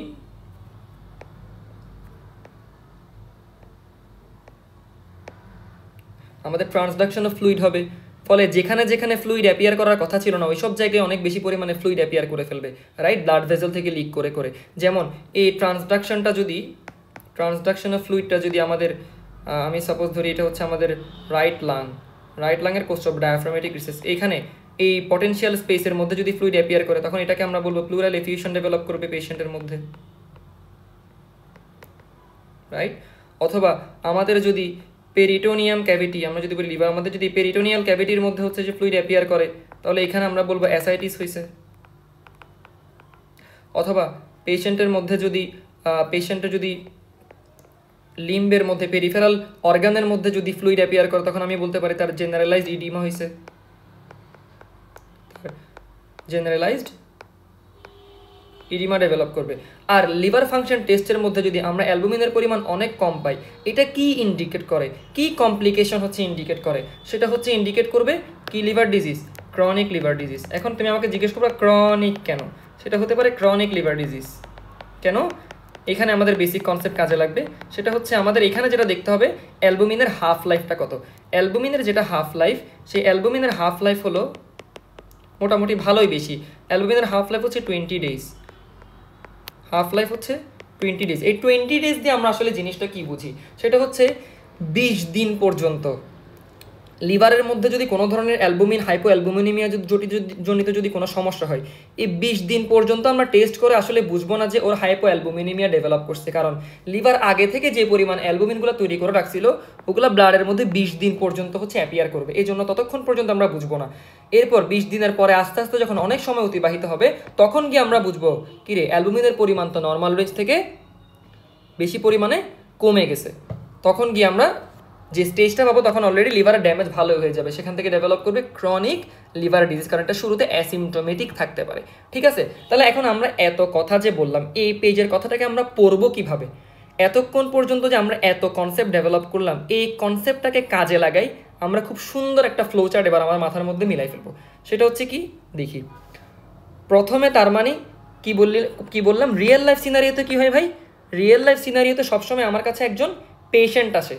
patient কী নিয়ে আসে, সিমটম নিয়ে আসে। তাহলে একটা পেশেন্ট যদি আমার কাছে প্রথমে আসে কি নিয়ে, প্রথমে কি হবে, প্রথমে আমার কাছে একটা পেশেন্ট আসবে, প্রথমে পেশেন্ট আমার কাছে সিমটম নিয়ে আসবে। সিমটম দেখে আমি কি বুঝবো, পেশেন্টের যদি হাইপোঅ্যালবুমিনিমিয়া অবশ্যই তার যে জেনারেলাইজ পিটিং ইডিমা থাকবে, আমি পেশেন্টের ইডিমা দেখেই বুঝবো পেশেন্টের পা ফুলে গেছে, পেশেন্টের হাত ফুলে গেছে। ঠিক আছে, এরপরে পেশেন্টের পেট ফোলা থাকবে, পেশেন্টের অ্যাসাইটিস হবে, তখন আমি তার অ্যাবডোমেন পালপেট করে দেখবো তার মধ্যে কি অ্যাসাইটিস আছে নাকি, বুঝাইতে পারছি। এরপরে প্রথম সিমটমের পরে সেকেন্ড কাজ কি, সেকেন্ড কাজ হচ্ছে আমাদের তাকে লিভার ফাংশন টেস্টের জন্য ডায়াগনোসিস দেওয়া। তার মানে দ্বিতীয় ধাপ করবো হচ্ছে আমরা, অর্থাৎ আমরা তাকে সিরাম অ্যালবুমিন ইনভেস্টিগেশন দিব। দ্বিতীয় ধাপ হচ্ছে আমাদের সিরাম অ্যালবুমিন ইনভেস্টিগেশন দিব। ইনভেস্টিগেশন দেওয়ার পরে আমরা ডিসিশন নিব। আমরা কিসের ডিসিশন নিব, কমপ্লিকেশন কি ডেভেলপ করছে সেটা ডিসিশন নিব। তাহলে তৃতীয় ধাপ কি, পেশেন্টের কি কমপ্লিকেশন হয়েছে, তাহলে কমপ্লিকেশনের নাম কি, ক্রনিক লিভার ডিজিজ। তাহলে এটাকে যদি আমাদের আইটেমে উল্টা করে প্রশ্ন করা হয় যে কোন ইন্ডিকেশনে তুমি সিরাম অ্যালবুমিন টেস্ট দিতে পারো, তখন আমরা কি বলবো, ক্রনিক লিভার ডিজিজ নামক ইন্ডিকেশনে আমরা পেশেন্টকে সিরাম অ্যালবুমিন ইনভেস্টিগেশন দিতে পারি। বোঝা গেছে? এখন প্রত্যেকটা জিনিস এবার আমরা একই ফ্লো চার্টে হচ্ছে আলোচনা করতে থাকবো। এখন আমাদের জন্য জিনিসটা অনেক ইজি হয়ে যাবে। তাহলে সেকেন্ডে আমরা আলোচনা করবো কি, অ্যালবুমিন গ্লোবিউলিন রেশিও। একটা নর্মাল পেশেন্টের অ্যালবুমিন গ্লোবিউলিন রেশিও সাধারণত সবসময় 1. তাহলে আমরা ফিরে আসি আবার পরে, সেটা হচ্ছে স্বাভাবিকভাবে আমরা একটা পেশেন্টের সিরাম অ্যালবুমিন গ্লোবিউলিন রেশিও দেখবো। তাহলে আমাদের normal concentration of serum albumin globulin রেশিওটা কি, ওটা আমাদের জানতে হবে। Normal serum albumin globulin ratio সেটা হচ্ছে পেশেন্টের ক্ষেত্রে হচ্ছে মোটামুটি 1. সরি ফর দ্য ডিস্টারবেন্স, সেটা হচ্ছে 1.5 বা 2:1। এটা হচ্ছে অল্টার্ড রেশিওতে কনভার্টেড হয়ে যাবে। যদি কোনো ধরনের লিভারে ম্যালফাংশন হয় দেখা যাবে যে গ্লোবিউলিন অ্যালবুমিনের থেকে বেশি প্রোডাকশন হচ্ছে, তো এটা হচ্ছে রেশিওটা হচ্ছে কনভার্ট হয়ে যাবে। এরপর আমরা থার্ডলি হচ্ছে খুবই গুরুত্বপূর্ণ একটা মার্কার নিয়ে আলোচনা করবো, সেটা হচ্ছে খুবই ইম্পর্টেন্ট, সেটা হচ্ছে অ্যামোনিয়া। তাহলে ব্লাডে আমাদের নর্মাল অ্যামোনিয়া কাউন্ট কত, আমরা হচ্ছে এটা দুইভাবে মেজার করতে পারি। এটা হতে পারে আইদার 5 to 50 মাইক্রোমোল পার লিটারে মাপতে পারি, অথবা আমরা এটাকে হচ্ছে 10 to 80 মিলিগ্রাম পার ডিএলও মাপতে পারি। মেইন কথা হচ্ছে সেমই ঘুরে ফিরে।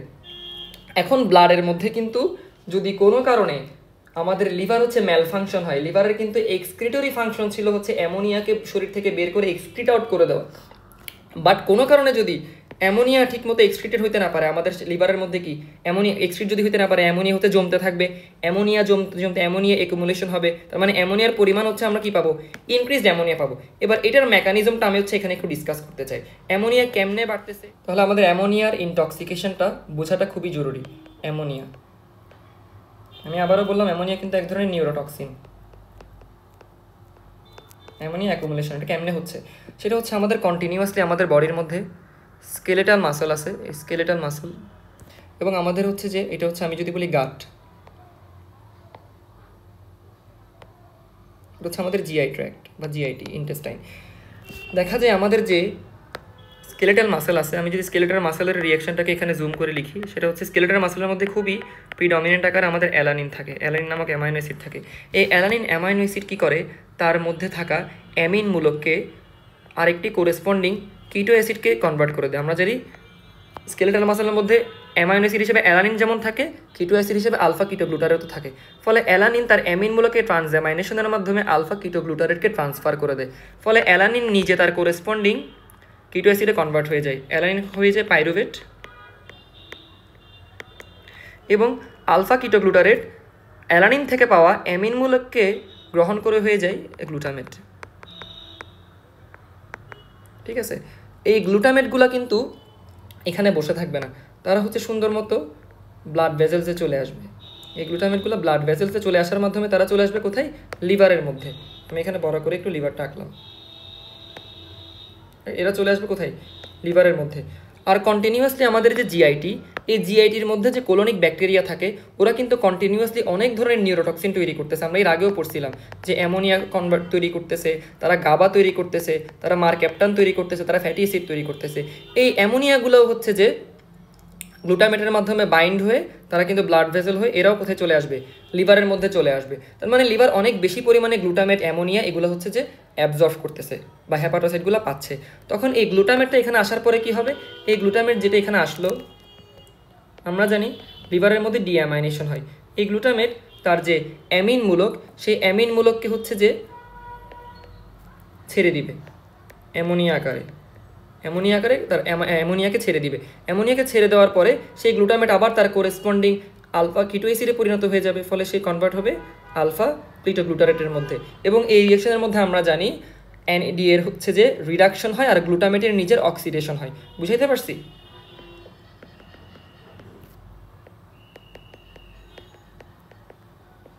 আমি ছোট্ট করে একটু দেখাই দিলাম এটা এখানে। পরবর্তীতে এই যে অ্যামোনিয়া আমরা দেখতে পাচ্ছি, এইখানে যে অ্যামোনিয়া তৈরি হইল, এই অ্যামোনিয়াগুলো কি করে, আমাদের হেপাটোসাইটের মধ্যে থাকা যে মাইটোকন্ড্রিয়া এখানে চলে আসে, মাইটোকন্ড্রিয়াতে চলে আসে। মাইটোকন্ড্রিয়াতে আসার পরে আমরা জানি কন্টিনিউয়াসলি মাইটোকন্ড্রিয়া কিন্তু কার্বন ডাইঅক্সাইড প্রোডাকশন করেই যাচ্ছে। এই কার্বন ডাইঅক্সাইডগুলোকে মাইটোকন্ড্রিয়া কিন্তু বের করে দেয় বাইরে। কার্বন ডাইঅক্সাইডকে যদি বের করে দেয়, এবং কার্বন ডাইঅক্সাইডকে যেহেতু বের করে দিল, আমরা জানি সাইটোসলের মধ্যে অনেক পরিমাণে পানি থাকে, H2 এর সাথে বাইন্ড করে তারা H2CO3 তৈরি করবে, এবং H2CO3 আবার ডিসোসিয়েট হয়ে কার্বনিক বাইকার্বনেট আয়ন তৈরি করবে। এই বাইকার্বনেট আয়নটা আবার মাইটোকন্ড্রিয়াল ম্যাট্রিক্সের ভিতর প্রবেশ করবে, HCO3-। এই HCO3- সাথে আমাদের এই অ্যামোনিয়াটা বাইন্ড করে। বাইন্ড করার মাধ্যমে কিন্তু আমাদের ইউরিয়া সাইকেলের প্রথম যে কম্পোনেন্ট কার্বাময়েল ফসফেট তৈরি করে, কার্বাময়েল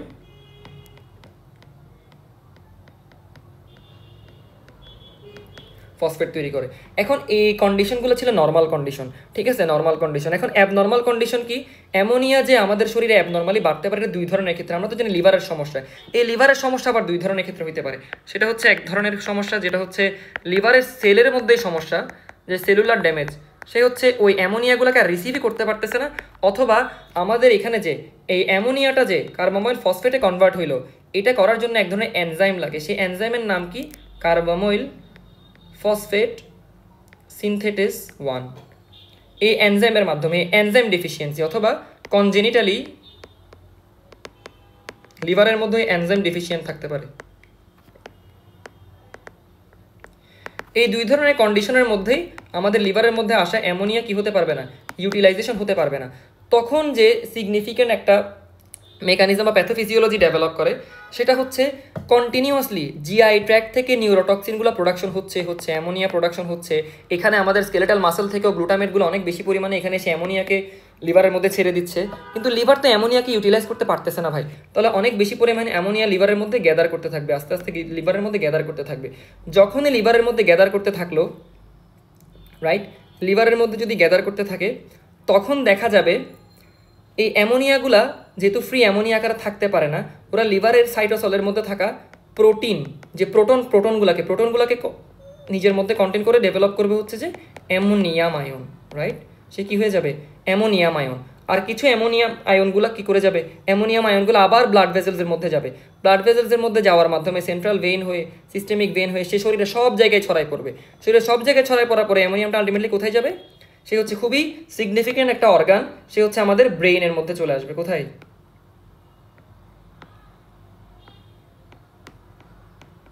এই ব্রেইনের মধ্যে কি আসলো, অ্যামোনিয়াম। এই ব্রেইনের অ্যামোনিয়ামের মধ্যে, ব্রেইনের পিএইচ এর মধ্যে অ্যামোনিয়ামটা ইজিলি অ্যামোনিয়াতে কনভার্ট হয়ে যেতে পারে। ঠিক আছে, অ্যামোনিয়াতে কনভার্ট হয়ে যেতে পারে। এখন যখনই অ্যামোনিয়াতে কনভার্ট হচ্ছে, আমরা জানি ব্রেইন হচ্ছে খুবই স্পেসিফিক গ্লুকোজ ডিপেন্ডেন্ট একটা অর্গান। ব্রেইন কিন্তু গ্লুকোজ ছাড়া তার অন্য কোনো ধরনের নিউট্রিশনাল সোর্স নাই। তার মানে ব্রেইনের মধ্যে কন্টিনিউয়াসলি একটা সাইকেল রান করতেছে, টিসিএ সাইকেল। টিসিএ সাইকেল ব্রেইনের মধ্যে কন্টিনিউয়াসলি চলতেছে। এই টিসিএ সাইকেলের মাধ্যমে ব্রেইন কি প্রোডাকশন করতেছে, এটিপি প্রোডাকশন করতেছে। এবং টিসিএ সাইকেল চলতেছে মানে ব্রেনের ভিতরে নিশ্চয়ই টিসিএ সাইকেলের ইন্টারমিডিয়েটসগুলো আছে। টিসিএ সাইকেলের একটা গুরুত্বপূর্ণ ইন্টারমিডিয়েট যেন কে ছিল, আমরা জানি আলফা কিটোগ্লুটারেট। এখন আলফা কিটোগ্লুটারেট দেখতেছে যে ব্রেনের মধ্যে কোথা থেকে জানি অ্যামোনিয়া চলে আসছে। তার মানে আলফা কিটোগ্লুটারেট এই টিসিএ সাইকেল ছেড়ে অ্যামোনিয়াকে রিসিভ করতে চলে আসবে, কারণ সে তো জানে যে অ্যামোনিয়া আমাদের শরীরের জন্য ভালো না। আলফা কিটোগ্লুটারেটের একটা টেন্ডেন্সি থাকে অ্যামোনিয়া নেওয়ার জন্য, কারণ সে কিটো অ্যাসিড, সে সবসময় অ্যামাইনো অ্যাসিড হইতে চায়। এই আলফা কিটোগ্লুটারেট কি করলো, অ্যামোনিয়াকে নিতে এসে টিসিএ সাইকেলের মাঝখান থেকে চলে আসলো, ফলে টিসিএ সাইকেল কি হয়ে গেল, সাপ্রেসড হয়ে গেল। আর অনেক বেশি পরিমাণে আলফা কিটোগ্লুটারেট যখন অ্যামোনিয়া রিসিভ করলো, আলফা কিটোগ্লুটারেটগুলো তার করেসপন্ডিং অ্যামাইনো অ্যাসিড বা গ্লুটামেট ফর্মেশন করলো। আর এই গ্লুটামেটগুলা কন্টিনিউয়াস তো অ্যামোনিয়া আসতেই আসে, সেই গ্লুটামেটগুলা আরও অনেক বেশি পরিমাণে অ্যামোনিয়াকে অ্যাবজর্ব করে সে হয়ে গেল কি, গ্লুটামিন।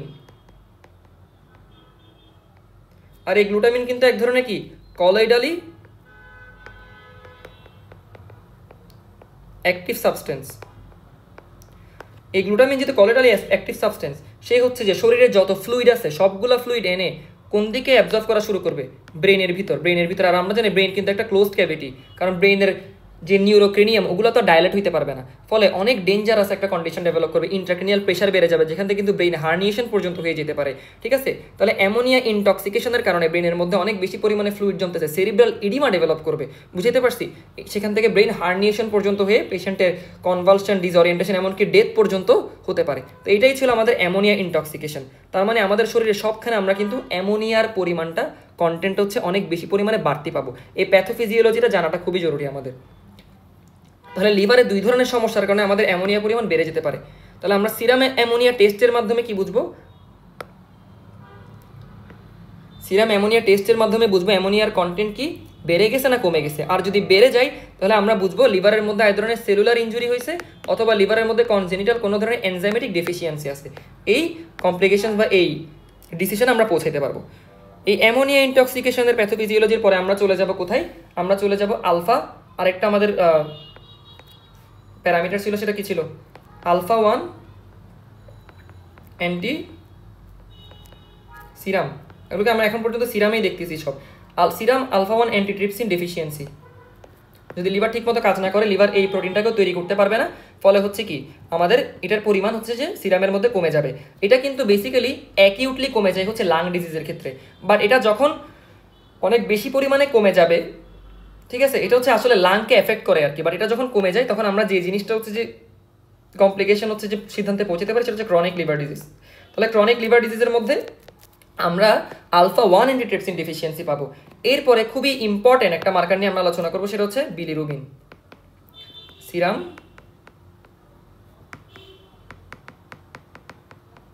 বিলিরুবিন, আমি এর আগেই বলছিলাম বিলিরুবিন কিন্তু আবার তিন ধরনের, একটা হচ্ছে টোটাল, একটা হচ্ছে কনজুগেটেড বা ডিরেক্ট বিলিরুবিন, আর একটা হচ্ছে আনকনজুগেটেড বা ইনডিরেক্ট বিলিরুবিন। এই টোটাল বিলিরুবিনের কন্টেন্টটা জানা জরুরি। নর্মাল কন্টেন্টটা হচ্ছে কত, টোটাল বিলিরুবিনের নর্মাল কন্টেন্ট হচ্ছে up to 1.2 milligram per DL. এই বিলিরুবিন কিন্তু আমরা জানি আরবিসি মেটাবলিজম থেকে আসে, এটা কিন্তু আমরা জন্ডিসের ক্লাসে ইতিমধ্যে আলোচনা করছিলাম। আর কনজুগেটেড বা ডিরেক্ট বিলিরুবিনের যেটা কন্টেন্ট সেটা হচ্ছে মোটামুটি 0.2 থেকে 0.4 মিলিগ্রাম পার ডিএল। আর যেটা হচ্ছে আনকনজুগেটেড বিলিরুবিন এটা হচ্ছে মোটামুটি 0.2 তো 0.6 বা 0.7 মিলিগ্রাম পার ডিএল পরিমাণে থাকে, বুঝাইতে পারছি। এখন একটা পেশেন্ট যদি আমার কাছে জন্ডিস নিয়ে আসে, এটা হচ্ছে তার সিমটম, জন্ডিস নিয়ে আসে, তখন আমরা এই সিমটম দেখে আমরা পেশেন্টকে কি ইনভেস্টিগেশন দিব, সিরাম বিলিরুবিন ইনভেস্টিগেশন দিব। এরপর আমরা যদি এই নর্মাল কন্টেন্ট থেকে কোনো কারণে ব্লাডের মধ্যে পরিমাণ বেশি পাই, তখন আমরা বুঝবো লিভারের মধ্যে কোনো ধরনের কমপ্লিকেশন ডেভেলপ করতে পারে। এই কোনটা বাড়ছে কোনটা কমছে এটার উপর ডিপেন্ড করে আমরা কী কমপ্লিকেশনের ডিসিশন নিব। পেশেন্টের মধ্যে কি প্রি হ্যাপাটিক কোনো ধরনের কমপ্লিকেশন ডেভেলপ করছে, হ্যাপাটিক কমপ্লিকেশন ডেভেলপ করছে না পোস্ট হ্যাপাটিক কমপ্লিকেশন ডেভেলপ করছে। তাহলে এটা নিয়ে হচ্ছে আমরা একটু ডিটেলসে আলোচনা করি। সেটা হচ্ছে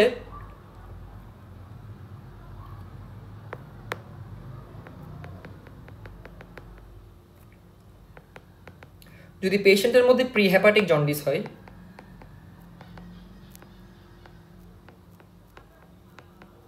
প্রিহ্যাপাটিক কোনো ধরনের কমপ্লিকেশন ডেভেলপ করে, তখন হচ্ছে অনেক বেশি পরিমাণে আমরা জানি রক্তের মধ্যে সমস্যা হয়, হিমোলাইসিস হয়। হিমোলাইসিস হলে অনেক বেশি পরিমাণে আনকনজুগেটেড বিলিরুবিন বেড়ে যাবে, ফলে আমরা ব্লাডের মধ্যে আনকনজুগেটেড বিলিরুবিনের পরিমাণ অনেক বেশি পাবো বা ইনডিরেক্ট বিলিরুবিনের পরিমাণ অনেক বেশি পাবো।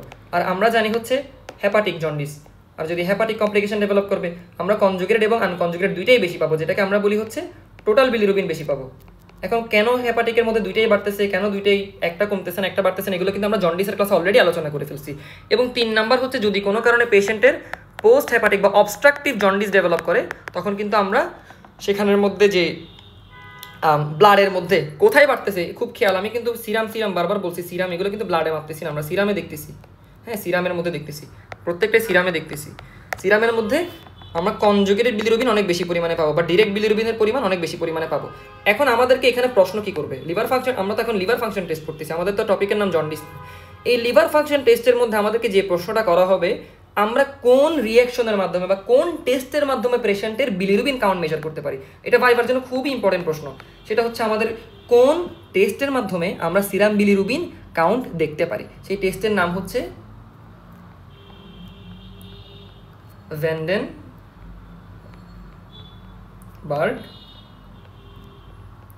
রিয়াকশন। এখানে যেটা হয়, এটার মেকানিজমটা কি, সেটা হচ্ছে আমাদের সিরামের মধ্যে যে বিলিরুবিনটা থাকবে, আমাদের সিরামের মধ্যে যদি বিলিরুবিন থাকে,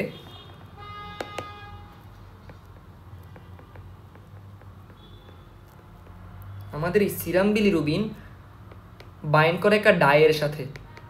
আমরা একটা ডাই হচ্ছে যে ইন্ট্রাভেনাস রুটে তাকে হচ্ছে দিব, সেই ডায়ের নাম হচ্ছে কি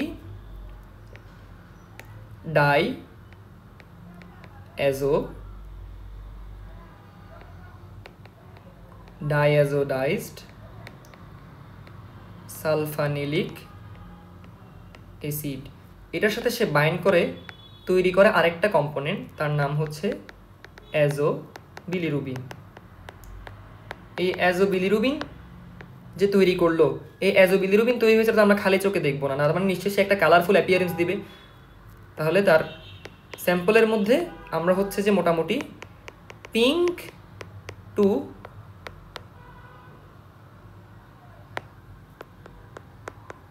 পার্পেল শেডের কালারফুল অ্যাপিয়ারেন্স পাবো। যদি পাই তাহলে আমি বুঝবো কি তার ব্লাডের মধ্যে নিশ্চয়ই বিলিরুবিনের কন্টেন্ট বেড়ে গেছে বা কনসেন্ট্রেশন বেড়ে গেছে।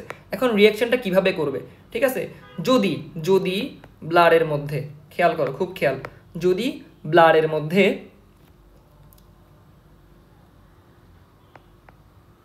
কনজুগেটেড বিলিরুবিনের পরিমাণ বেশি থাকে, তখন আমি তার মধ্যে ভ্যান্ডেনবার্গ রিয়াকশন করব। তার মধ্যে আমি ডাইটা দিলাম, তখন এই কনজুগেটেড বিলিরুবিন খুবই সাথে সাথে দেওয়ার সাথে সাথে, এই ডাইটা দেওয়ার সাথে কনজুগেটেড বিলিরুবিন এই ডায়ের সাথে খুবই তাড়াতাড়ি রিয়াকশন করে ফেলে এবং খুবই ফ্রিকুয়েন্টলি ইমিডিয়েটলি অ্যাজোবিলিরুবিন তৈরি করে ফেলে। ফলে আমরা ইমিডিয়েটলি কালার পাবো, ইমিডিয়েটলি কি পাবো, পিঙ্ক বা কালার পাবো, যেটাকে আমরা বলি, তখন আমরা বলি রেজাল্টটা কি বলবো, আমরা টেস্টের রেজাল্ট বলবো, টেস্টের রেজাল্ট হচ্ছে ডিরেক্ট পজিটিভ।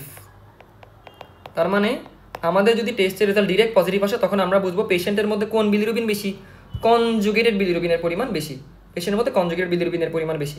আর যদি পেশেন্টের মধ্যে আনকনজুগেটেড বিলিরুবিনের পরিমাণ বেশি থাকে, আনকনজুগেটেড বিলিরুবিনের পরিমাণ যদি বেশি থাকে, তখন এই আনকনজুগেটেড বিলিরুবিন খুবই ফ্রিকুয়েন্টলি এই ডাইঅ্যাজোডাইজড সালফিনিক অ্যাসিডের সাথে বাইন্ড করে না, সে খুবই সময় নেয়, অনেক বেশি টাইম কনজিউমিং। সে তখন গিয়ে বাইন্ড করে যদি তার মধ্যে বাইরে থেকে আলাদা করে মিথানল দেওয়া হয়। মিথানল দেওয়ার পরে গিয়ে হচ্ছে যে এই আনকনজুগেটেড বিলিরুবিন এই ডায়ের সাথে বাইন্ড করে কি তৈরি করে, অ্যাজোবিলিরুবিন তৈরি করে।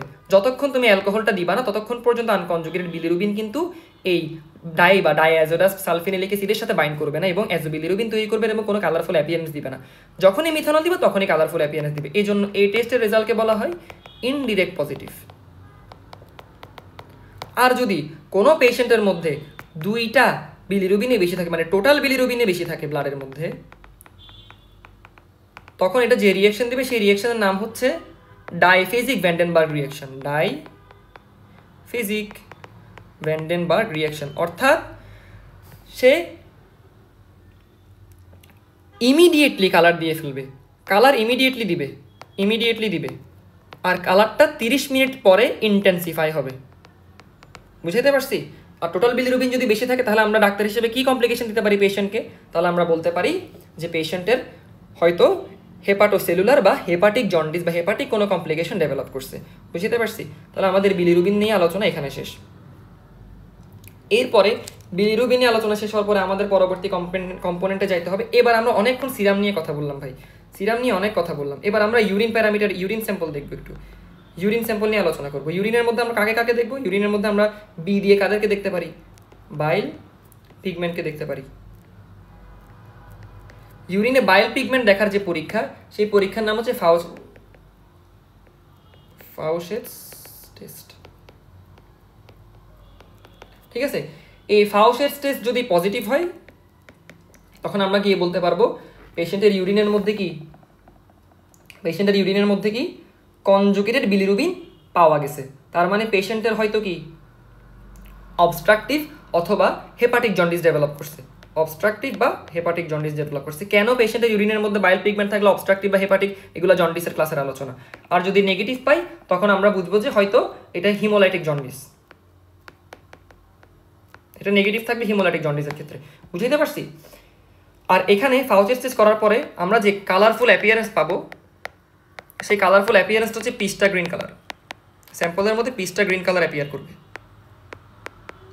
এখন আমাকে একজন প্রশ্ন করতে পারে, ভাই বাইল পিগমেন্ট মানে তো আমরা জানি বিলিরুবিন,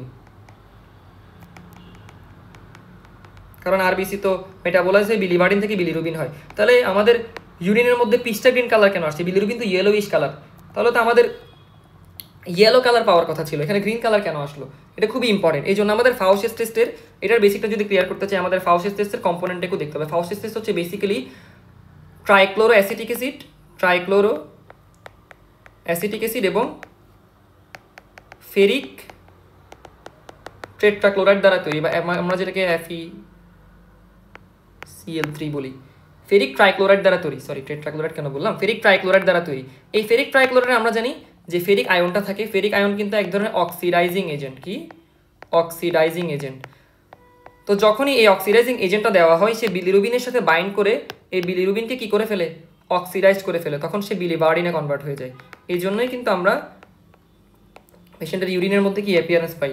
ইয়েলোর জায়গায় পিস্টা গ্রিন অ্যাপিয়ারেন্সও দেখতে পাই স্যাম্পলের মধ্যে। যেমন এই ধরনের কনসেপ্ট কিন্তু আমরা আগেও পড়ছি। যেমন হিমোগ্লোবিন যেটা অক্সিডাইজ, সেই অক্সিডাইজ হিমোগ্লোবিনের রং কিন্তু লাল, আর যে হিমোগ্লোবিন কিন্তু ডিঅক্সিডাইজড, সেই হিমোগ্লোবিনের রং কিন্তু ব্লু। এই জন্য কার্বন ডাইঅক্সাইড যুক্ত রক্ত আমরা নীল পাই এবং অক্সিজেনেটেড ব্লাডগুলোকে আমরা রেড পাই। ঠিক আছে, এই কনসেপ্ট আমরা মোটামুটি জানি। এরপর আমরা ইউরিনের মধ্যে আরেকটা কম্পোনেন্ট দেখতে পারি, সেটা হচ্ছে আমরা ইউরিনের মধ্যে দেখতে পারি বাইল সল্ট। সেই বাইল সল্টটা কি? বাইল সল্টটা হচ্ছে সোডিয়াম এবং পটাশিয়ামের গ্লাইকোকোলেট বা টরোকোলেট, এদের অ্যাপিয়ারেন্স পাইতে পারি। এবং বাইল সল্ট দেখার জন্য আমরা যে টেস্ট করি সেই টেস্টের নাম হচ্ছে হেইস টেস্ট। কি টেস্ট? হেইস টেস্ট পাই। হেইস টেস্ট যদি পজিটিভ আসে তাহলে আমরা বুঝবো কি পেশেন্টের হিমোলাইটিক জন্ডিস হতে পারে।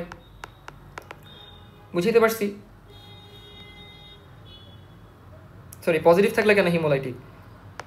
ভেরি সরি, ওটা তো সেম, এটার মতোই। বাইল পিগমেন্ট আর বাইল সল্ট তো সেম কথা। যদি পজিটিভ হয় তাহলে পেশেন্টের হয় হেপাটিক অথবা অবস্ট্রাকটিভ জন্ডিস ডেভেলপ করছে, আর নেগেটিভ থাকবে in case of haemolytic jaundice. ঠিক আছে, এরপর আরেকটি ইম্পর্টেন্ট কম্পোনেন্ট আমরা জানি ইউরিনের মধ্যে আমরা কি মেজার করে থাকি।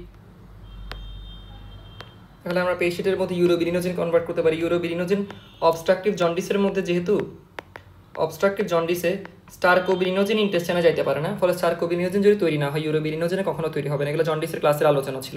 ফলে অবস্ট্রাকটিভ জন্ডিসে আমরা ইউরিনের মধ্যে লিভার ফাংশন টেস্ট যদি করি, আমরা যদি ইউরিনারি ইউরোবিলিনোজেন মাপতে চাই, আমরা কোনো ধরনের ইউরিনারি ইউরোবিলিনোজেন অবস্ট্রাকটিভ জন্ডিসের মধ্যে পাবো না।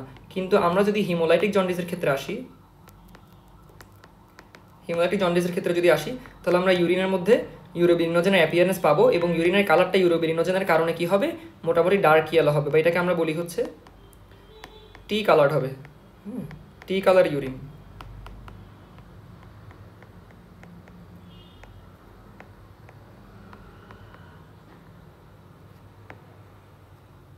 আচ্ছা, তাহলে অবস্ট্রাকটিভ জন্ডিসে যেহেতু ইউরোবিলিনোজেন আসতেছে না, আচ্ছা এখানে একটা ইম্পর্টেন্ট বেসিক আলোচনা করি। ইউরোবিলিনোজেনের ইটসেলফ কিন্তু কোনো কালার নেই। ইউরোবিলিনোজেন তাহলে ইউরিনকে ডার্ক ইয়েলো কেমনে করলো? ইউরোবিলিনোজেন কিন্তু যখন অক্সিডাইজড হয় ইউরোবিলিনে কনভার্ট হয়, সেই ইউরোবিলিন কিন্তু একটা কালার রিফ্লেক্ট করে ইয়েলোইশ, তখন গিয়ে হচ্ছে এই কালারটা টি কালার ইউরিন হয়। আর অবস্ট্রাকটিভ জন্ডিসে যেহেতু কোনো ধরনের ইউরিনারি ইউরোবিলিনোজেন আসতেছে না, তখন অনেকে মনে করতে পারে তাহলে এখানের ইউরিনের কালার বোধ হয় পেইল হবে, বাট জিনিসটা অ্যাকচুয়ালি রং। কারণ অবস্ট্রাকটিভ জন্ডিসে ইউরিনারি ইউরোবিলিনোজেন না আসলে কী হয়েছে, আমরা জানি অবস্ট্রাকটিভ জন্ডিসের মধ্যে লিভারের মধ্যে থাকা কনজুগেটেড বিলিরুবিনগুলো অনেক বেশি পরিমাণে বাড়তে থাকে। কনজুগেটেড বিলিরুবিন যদি লিভারের মধ্যে বাড়তে থাকে, সেগুলো লিভারে বাড়তে বাড়তে একসময় লিভার থেকে ব্যাক ফ্লো হবে, ব্যাক ফ্লো হয়ে সেন্ট্রাল ভেন হয়ে সিস্টেমিক ভেনে চলে আসবে, সিস্টেমিক ভেন হয়ে সারা দেহে ছড়াই পড়বে, সারা দেহে ছড়াই পড়া মানে কিডনিতে ছড়াই পড়া, কিডনিতে ছড়াই পড়া মানে ডিরেক্ট কনজুগেটেড বিলিরুবিন এখানে ইউরিনে চলে আসবে। কনজুগেটেড বিলিরুবিনটাই আমরা এখানে ইউরিনে পাবো।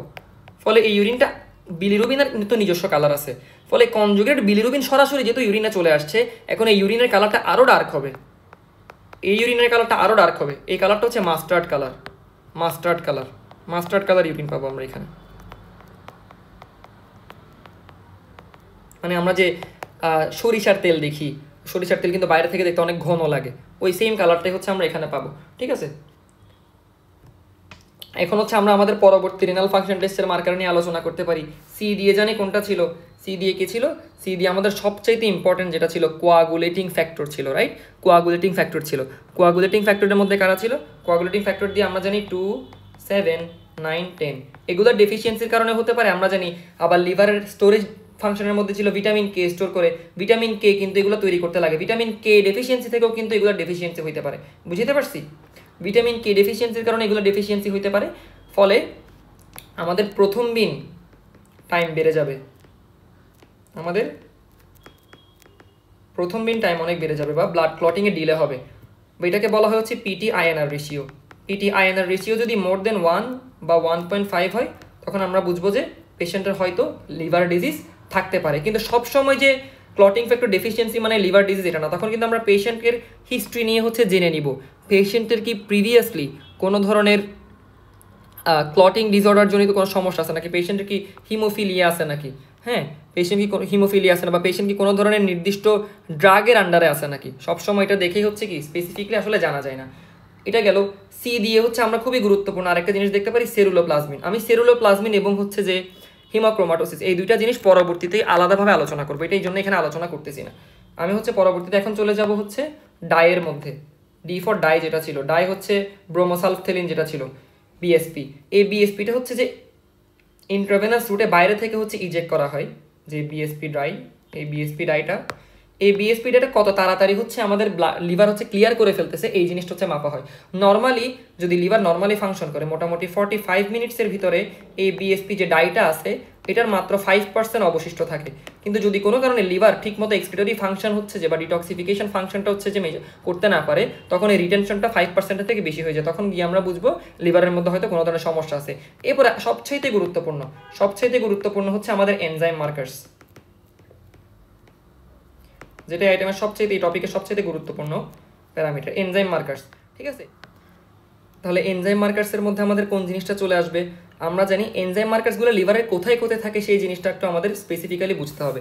আমরা যদি প্রথমে আলোচনা করি এএলটি নিয়ে, এএলটি কিন্তু লিভারের সাইটোপ্লাজমে থাকে, আর যেটা এএসটি এটা কিন্তু লিভারের সাইটোপ্লাজমে যেমন থাকে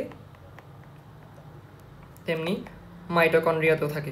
মাইটোকন্ড্রিয়াতে ইনফ্যাক্ট এএসটি এর পরিমাণ সাইটোসলের থেকে অনেক বেশি, আর এএলটি এর যেটা নর্মাল কাউন্ট এটা হচ্ছে মোটামুটি 5 to 35 international unit per litre. এটা আমাদের বায়োকেমিস্ট্রি যদি গাইড থেকে পড়া হয়, কম্পোনেন্টটা কিন্তু ভুল দেওয়া, হ্যাঁ আমাদের গাইডের মধ্যে এটা 40 দেওয়া, এটা কিন্তু 35 হবে, আর এএসটিটা হবে কম্পারেটিভলি বেশি, সেটা হচ্ছে 5 to 40 international unit per litre.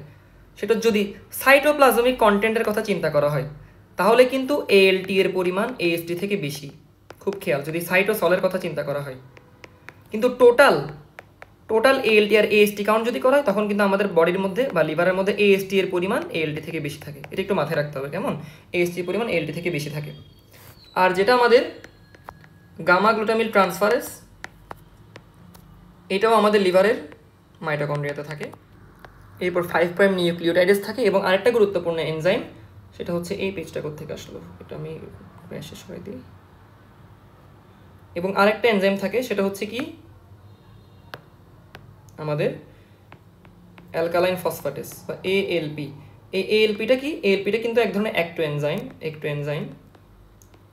এটা লিভারের হেপাটোসাইটের বাইরে থাকে। লিভার হেপাটোসাইটের বাইরে কোথায় কোথায় থাকে, এটা হচ্ছে বেসিকলি বিলিয়ারি ক্যানালেকুলার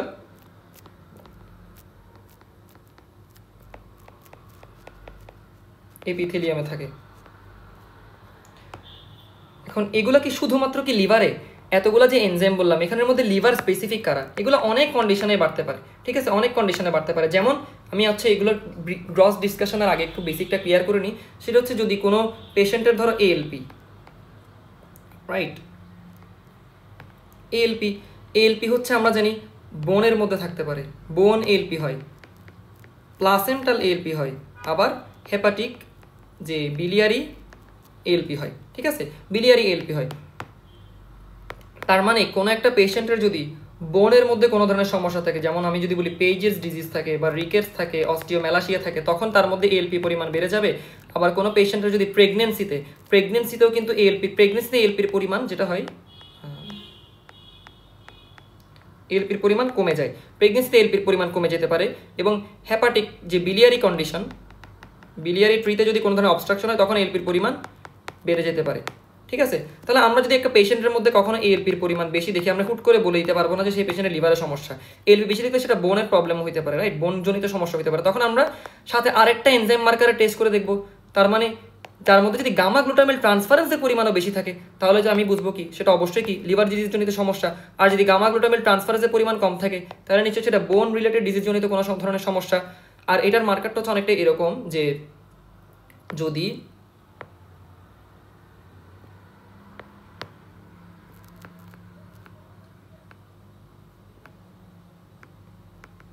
বোন ডিজিজ হয়, এই এএলপির পরিমাণ নর্মাল রেঞ্জ থেকে মোটামুটি 25 টাইমস গুণ বেশি পরিমাণে বেড়ে যায়। আর যদি সেটা কোনো ধরনের হেপাটাইটিস জনিত সমস্যা হয় বা ক্যান্সার জনিত সমস্যা হয়, ভাইরাল হেপাটাইটিস জনিত সমস্যা হয়, বা এই যে বিলিয়ারি অবস্ট্রাকশন জনিত সমস্যা হয়, তখন এই এএলপির পরিমাণটা বেড়ে গিয়ে হয়ে যায়, আমি এএলপি নিয়ে আলোচনা করতেছি, এএলপি মোটামুটি 10 to 12 টাইমস পরিমাণে বাড়ে, ঠিক আছে। হেপাটাইটিস লিখবো না আমি এখানে, হচ্ছে অ্যাকচুয়ালি বিলিয়ারি কোলেস্টেসিস লিখি, কোলেস্টেসিস। তাহলে কোলেস্টেসিসে এএলপি বাড়লো। তাহলে যদি লিভারের সেলের মধ্যে কোনো সমস্যা হয়, হেপাটোসেলুলার মানে প্যারেনকাইমেটিক ড্যামেজ হয়, তখন কিন্তু যে পরিমাণে এএলটি আর এএসটি বাড়বে, ওই পরিমাণে কিন্তু আবার এএলপি বাড়বে না। তখন এএলপি পরিমাণ মাত্র 2 to 3 টাইমস বাড়বে মাত্র। আর এএলটি আর এএসটি বেড়ে একেবারে ক্রনিক্যালি 1000 টাইমস বেড়ে যাবে, ঠিক আছে। অলমোস্ট তখন তার রেশিও হয়ে যাবে 1000 ইন্টারন্যাশনাল ইউনিট পার লিটার পরিমাণে বেড়ে যাবে এএলটি আর এএসটি। বুঝতে পারছি? এখন কেন হচ্ছে বিলিয়ারি অবস্ট্রাকশনে এএলপির পরিমাণ এত বাড়ে? বিলিয়ারি অবস্ট্রাকশন যখন বিলিয়ারি অবস্ট্রাকশন হয়, আমরা জানি বাইল হচ্ছে তার সুন্দর মতো ইন্টেস্টাইনে ফ্লো হইতে পারে না। বাইল যেহেতু এক্সক্রিশন হইতে পারে না, বাইল হচ্ছে ব্যাক ফ্লো করবে। বাইল ব্যাক ফ্লো হওয়ার সাথে সাথে বিলিয়ারি এপিথেলিয়ামের যে ক্যানালেকুলার যে এপিথেলিয়াম, ওখানে হচ্ছে যে স্ট্রেস তৈরি করবে। স্ট্রেসটা কেমন স্ট্রেস? স্ট্রেসটা হচ্ছে অক্সিডেটিভ স্ট্রেস। যখনই অক্সিডেটিভ স্ট্রেস ডেভেলপ করবে, সেখানে রিঅ্যাক্টিভ অক্সিডেটিভ স্পিসিস বা আমাদের ফ্রি রেডিক্যালস তৈরি হবে। যখনই ফ্রি রেডিক্যালস তৈরি হলো, তখনই সেটা গিয়ে সেখান থেকে অনেক বেশি পরিমাণে অ্যালকালাইন ফসফেটেস সিক্রেট করা শুরু করে দিবে। আর যদি আমাদের লিভারের প্যারেনকাইমেটিক কোনো ড্যামেজ হয়, লিভারের ভিতরে থাকা সেল হেপাটোসাইট, যেগুলো হেপাটোসাইটের মধ্যে সাইটোপ্লাজম আর মাইটোকন্ড্রিয়া ডিস্টার্ব হবে, যখন এরা ডিস্টার্ব হবে তখন সেলগুলা বার্স্ট করবে। সেল বার্স্ট করার সাথে সাথে সেলের ভিতরে থাকা এএলটি আর এএসটিকে তারা হচ্ছে ব্লাডের মধ্যে বের করে দিবে, যেটা আসলে অর্গান স্পেসিফিক ছিল বা নন প্লাজমা স্পেসিফিক ছিল। যখন এটা ব্লাডে চলে আসবে, ব্লাডের মধ্যে আমরা এদের হাই কনসেন্ট্রেশন পাবো, তখন বুঝবো লিভারে কোনো ধরনের হেপাটোসাইটের প্যারেনকাইমেটিক ড্যামেজের সমস্যা হয়েছে। আর যদি আমরা এএলপির পরিমাণ বেশি পাই, আমরা বুঝবো যে প্যারেনকাইমেটিক কোনো সমস্যা না, সমস্যা আসলে কোথায়? বিলিয়ারি ট্রি এর মধ্যে বা কোলেস্টেসিস জনিত সমস্যা। তাহলে এগুলা বুঝলাম, আমি বুঝলাম যে এএলটি হচ্ছে লিভার স্পেসিফিক, ঠিক আছে, আর এএলপি হচ্ছে আমাদের বিলিয়ারি ট্রি স্পেসিফিক। তাহলে এই যে জিজিটি 5 প্রাইম নিউক্লিওটাইডেস, এদের কাজটা কোথায়? এটা কিন্তু খুবই ইম্পর্টেন্ট। এদের কাজটা হচ্ছে গামা গ্লুটামিন ট্রান্সফারেন্সের অ্যাকচুয়ালি সিগনিফিকেন্সটা কোন জায়গায় এটা একটু আমাদের আগে বুঝতে হবে, রাইট? গামা গ্লুটামিন ট্রান্সফারেন্সের সিগনিফিকেন্টটা কোন জায়গায় সেটা হচ্ছে বুঝতে হবে। সেটা হচ্ছে আমরা প্রথম সিগনিফিকেন্স অলরেডি পাইছি, সেটা হচ্ছে যদি কোনো কারণে এএলপির পরিমাণ বাড়ে, আমরা জানি এএলপি অনেক কারণে বাড়তে পারে কারণ এটার অরিজিন অনেক অনেক জায়গায়, তখন আমরা কনফার্মেশন টেস্ট হিসেবে জিজিটি করতে পারি। বুঝতে পারছি? তার মানে এটা হচ্ছে কিসের মার্কার হিসেবে কাজ করে? স্পেসিফিক্যালি বিলিয়ারি অবস্ট্রাকশন বা কোলেস্টেসিসের খুবই গুরুত্বপূর্ণ মার্কার হিসেবে কাজ করতে পারে। সেকেন্ডলি, এটা আরেকটা জায়গায় বাড়ছে কিনা, এটা বাড়লে আমরা আরেকটা জিনিস কিন্তু মেজার করতে পারি। খুবই ইন্টারেস্টিং, এটা খুবই ইন্টারেস্টিং। এটা একটু আমি যদি বলতে চাই, সেটা হচ্ছে কোনো একজন পেশেন্ট যদি অ্যালকোহল অ্যাবিউজ করে আসে, অ্যালকোহল ইনটেক করে আসে, এই অ্যালকোহল কিন্তু আমরা জানি অ্যালকোহলের অক্সিডাইশন হয় যে লিভারের মধ্যে আছে, লিভারটা আমরা জানি জিআইটি হয়ে অ্যালকোহলটা লিভারের হেপাটোসাইটের মধ্যেই তো যাবে। অ্যালকোহলের আমরা জানি অক্সিডেশনে কি তৈরি হয়, অ্যালকোহলের অক্সিডেশনের মাধ্যমে তৈরি হয় অ্যাসিটালডিহাইড। অ্যালডিহাইড আমরা তো ইথানলই মোটামুটি ইনটেক করি, তো ইথানল কিসে কনভার্ট হবে? অ্যাসিটালডিহাইড। এই অ্যাসিটালডিহাইড বা অ্যালডিহাইডের মাইটোকন্ড্রিয়ার সাথে খুব দুশ্মনী আছে। অ্যাসিটালডিহাইড গিয়ে লিভারের যে মাইটোকন্ড্রিয়া ওই এরিয়ার মধ্যে ঝামেলা করে, এরিয়ার মধ্যে ঝামেলা করে, ফলে লিভারে যত মাইক্রোজোমাল এনজাইমগুলো আছে সেই মাইক্রোজোমাল এনজাইমের পরিমাণ অনেক বেশি পরিমাণে বেড়ে যায়। ঠিক আছে? যেহেতু এটা একটা অক্সিডেটিভ এজেন্ট, অক্সিডেটিভ স্ট্রেস তৈরি করবে এবং এখানে হচ্ছে একটা অক্সিডেটিভ এজেন্ট বেড়ে যাবে, তার নাম হচ্ছে কি? তার নাম হচ্ছে যে সাইটোক্রোম বা CYP2E1 প্রোটিন। এই প্রোটিনটা যখন বাড়বে, এটার সাথে সাথে এটার স্টিমুলেশনে লিভারের মধ্যে অনেক বেশি পরিমাণে গামা গ্লুটামিন ট্রান্সফারেজের পরিমাণও বেড়ে যাবে। বুঝাইতে পারছি? তার মানে গামা গ্লুটামিন ট্রান্সফারেন্সের আরেকটা ইম্পর্টেন্স কি, এটা দ্বারা আমরা যদি কোনো একটা পেশেন্ট অ্যালকোহল অ্যাবিউজার হয়, অ্যালকোহল ইনটেক করে, ক্রনিক অ্যালকোহল অ্যাবিউজারের ক্ষেত্রে হচ্ছে আমরা জিজিটি টেস্ট করে বুঝতে পারবো যে সেই পেশেন্টের কোনো ধরনের অ্যালকোহল জনিত লিভার সমস্যা আছে নাকি নাই। বুঝাইতে পারছি? এখান থেকে আমার আরেকটা জিনিস মনে পড়ছে, হচ্ছে আমি যদি এখানে একটু আলোচনা করি যে জিজিটি এর যেমন আমরা একটা ইম্পর্টেন্স বললাম, জিজিটির নির্দিষ্ট ইম্পর্টেন্সটা কোথায়, এরকম আমি একটু আগে যে জি এর মধ্যে গ্লোবিউলিন পড়াইছিলাম, যে আমি যে ক্লটিং ফ্যাক্টর পড়াইছিলাম, ক্লটিং ফ্যাক্টর, আমি ওখানে জিনিসটা বলতে অ্যাকচুয়ালি ভুলে গেছিলাম। সেই ক্লটিং ফ্যাক্টরের মধ্যে যে প্রথম বিন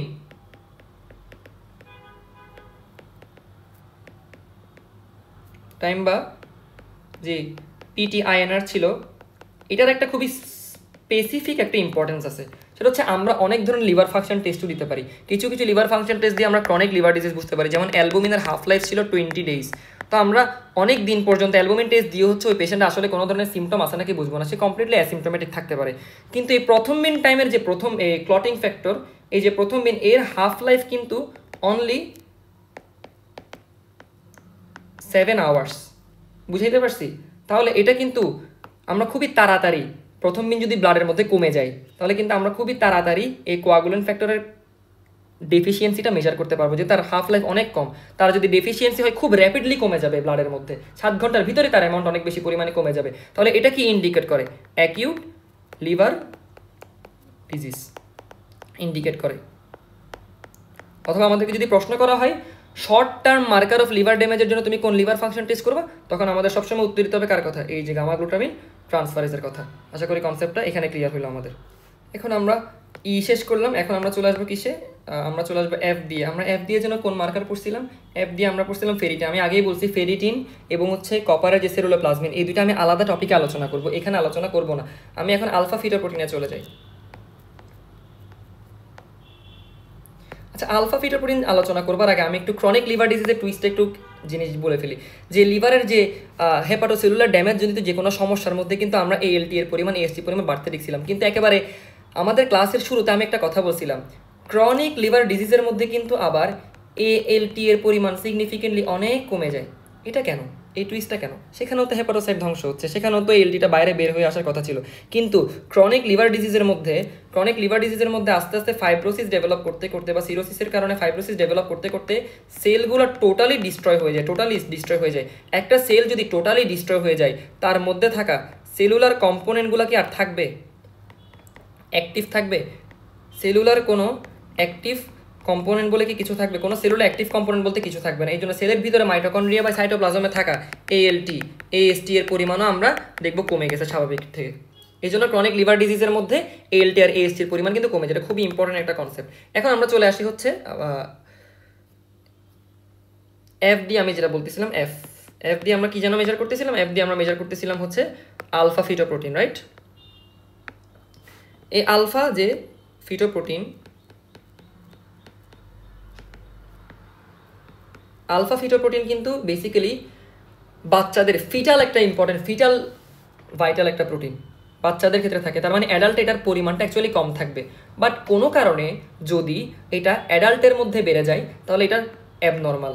এই অ্যাবনর্মালকে যদি স্লাইড ইনক্রিজ হয়, স্লাইড ইনক্রিজটা মার্ক করবে হচ্ছে লিভার সিরোসিস, তার মানে এটার কমপ্লিকেশন বা ইন্ডিকেশন কী হবে, লিভার সিরোসিস।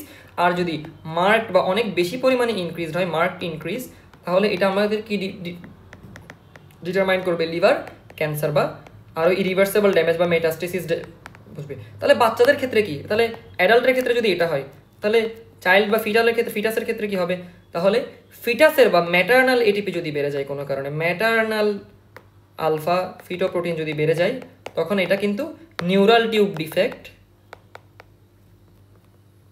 প্রিফার করে। নিউরাল টিউব ডিফেক্ট খুব ইম্পর্টেন্ট।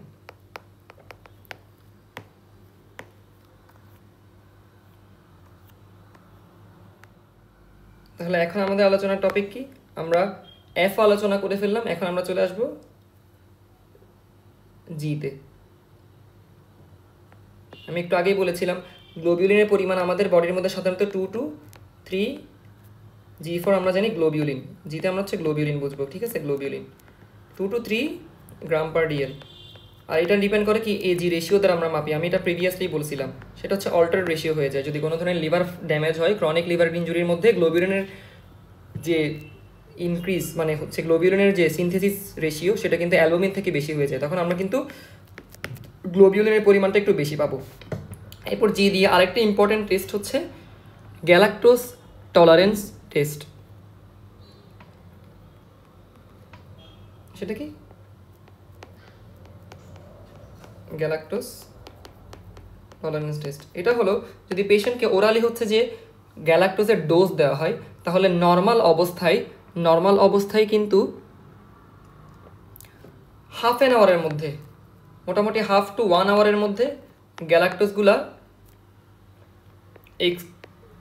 ইউটিলাইজড হয়ে যায়, লিভার দ্বারা ইউটিলাইজ বা মেটাবোলাইজড হয়ে যায়। কিন্তু যদি কোনো ধরনের লিভার জনিত সমস্যা থাকে তাহলে মেটাবলিক ফাংশন ইম্পেয়ার হবে। তাহলে মেটাবলিক ফাংশন যদি ইম্পেয়ার হয় তাহলে কি পাবো আমরা, গ্যালাক্টোজের রিটেনশন পাবো, সিভিয়ার রিটেনশন অফ গ্যালাক্টোজ পাবো। এবং আমরা এইচ দিয়ে কি পড়েছিলাম, এইচ দিয়ে আমরা পড়ছিলাম হ্যাপ্টোগ্লোবিউলিন এবং হচ্ছে যে এইচবি এসএইজি।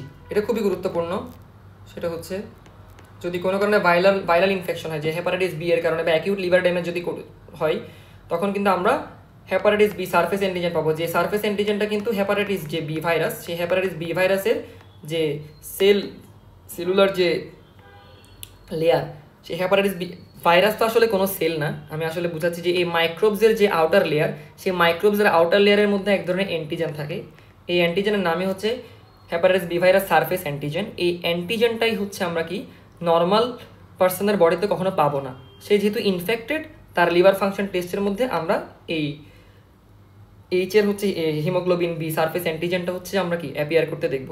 আর ইমিউনোগ্লোবিলিন টেস্ট হচ্ছে আমি অলরেডি আলোচনা করে ফেলছি, কয়েকটা আমরা অ্যান্টিবডি মার্কার হচ্ছে আমরা টেস্টের মাধ্যমে এই লিভার ফাংশন টেস্টটা কমপ্লিট করব। এর মাধ্যমে আমাদের লিভার ফাংশন টেস্ট আলহামদুলিল্লাহ এখানে শেষ হচ্ছে। এখন আমাদের খুব ইন্টারেস্টিং দুইটা টপিক বাকি থেকে যায়। একটা হচ্ছে ফেরিটিন জনিত সমস্যার কথা, যেটা আমি লাস্টে আলোচনা করার জন্য রেখে দিয়েছিলাম। এটা আসলে অনেক ব্রড টপিক, বাট যতটুকু না বললেই না, আমি অতটুকুই আলোচনা করব। আরেকটা হচ্ছে সিরাম সেরুলোপ্লাজমিন। আমি প্রথমে সেরুলোপ্লাজমিনটা নিয়ে একটু আলোচনা করতে চাচ্ছি। দুইটাই কিন্তু অটোজোমাল রিসেসিভ ডিসঅর্ডার, দুইটাই কিন্তু এই দুইটার পরিমাণ আমাদের বডির মধ্যে বেড়ে যাবে অটোজোমাল রিসেসিভ যদি কোনো কন্ডিশন ডেভেলপ করবে তখন। দেখো এই দুইটাকেই আমাদের যে ফ্রি আয়রন অথবা ফ্রি কপার, এগুলো কিন্তু আমাদের শরীরের জন্য ফ্রি হিসেবে ঘোরা কিন্তু খারাপ। তো এইগুলোকে সবসময় বাইন্ড করে রাখতে হয় নির্দিষ্ট প্লাজমা প্রোটিন দ্বারা। সেই প্লাজমা প্রোটিনগুলো কে জেনারেট করবে, সেই প্লাজমা প্রোটিনগুলো জেনারেট করার ক্ষমতা কিন্তু লিভারের থেকে আসে। কিন্তু লিভারের মধ্যে যদি জেনেটিক্যালি এক ধরনের জিনের অ্যাবসেন্স থাকে, সেটা হচ্ছে কপারের ক্ষেত্রে যে জিনটা অ্যাবসেন্স থাকে সেটা হচ্ছে এটিপি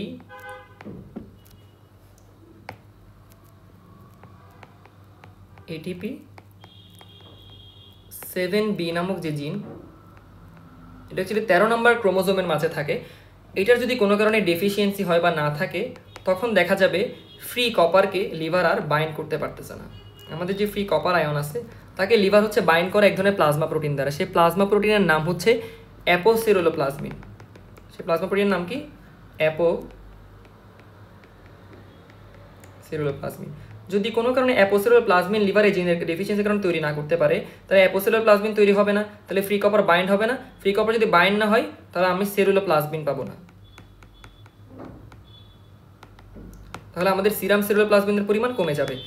সেরুলোপ্লাজমিন আসলে জিনিসটা কি ছিল? ফ্রি কপার যখন এই প্লাজমা অ্যাপোসিরুলোপ্লাজমিন দ্বারা বাইন্ড হয়, ওই কমপ্লেক্স স্ট্রাকচারটাকে একসাথে সেরুলোপ্লাজমিন বলা হয়, আর কিছু না। তাহলে লিভারের মধ্যে যদি congenitally autosomal recessive disorder ATP7B না থাকে, তাহলে ATP7B যদি না থাকে তাহলে হচ্ছে অ্যাপোসিরুলোপ্লাজমিন তৈরি হবে না, ফলে ফ্রি কপারকে সে হচ্ছে বাইন্ড করতে পারবে না, ফলে সেরুলোপ্লাজমিন তৈরি হবে না। সেরুলোপ্লাজমিন যদি তৈরি না হয়, সেরুলোপ্লাজমিনের পরিমাণ অনেক বেশি পরিমাণে কমে যাবে।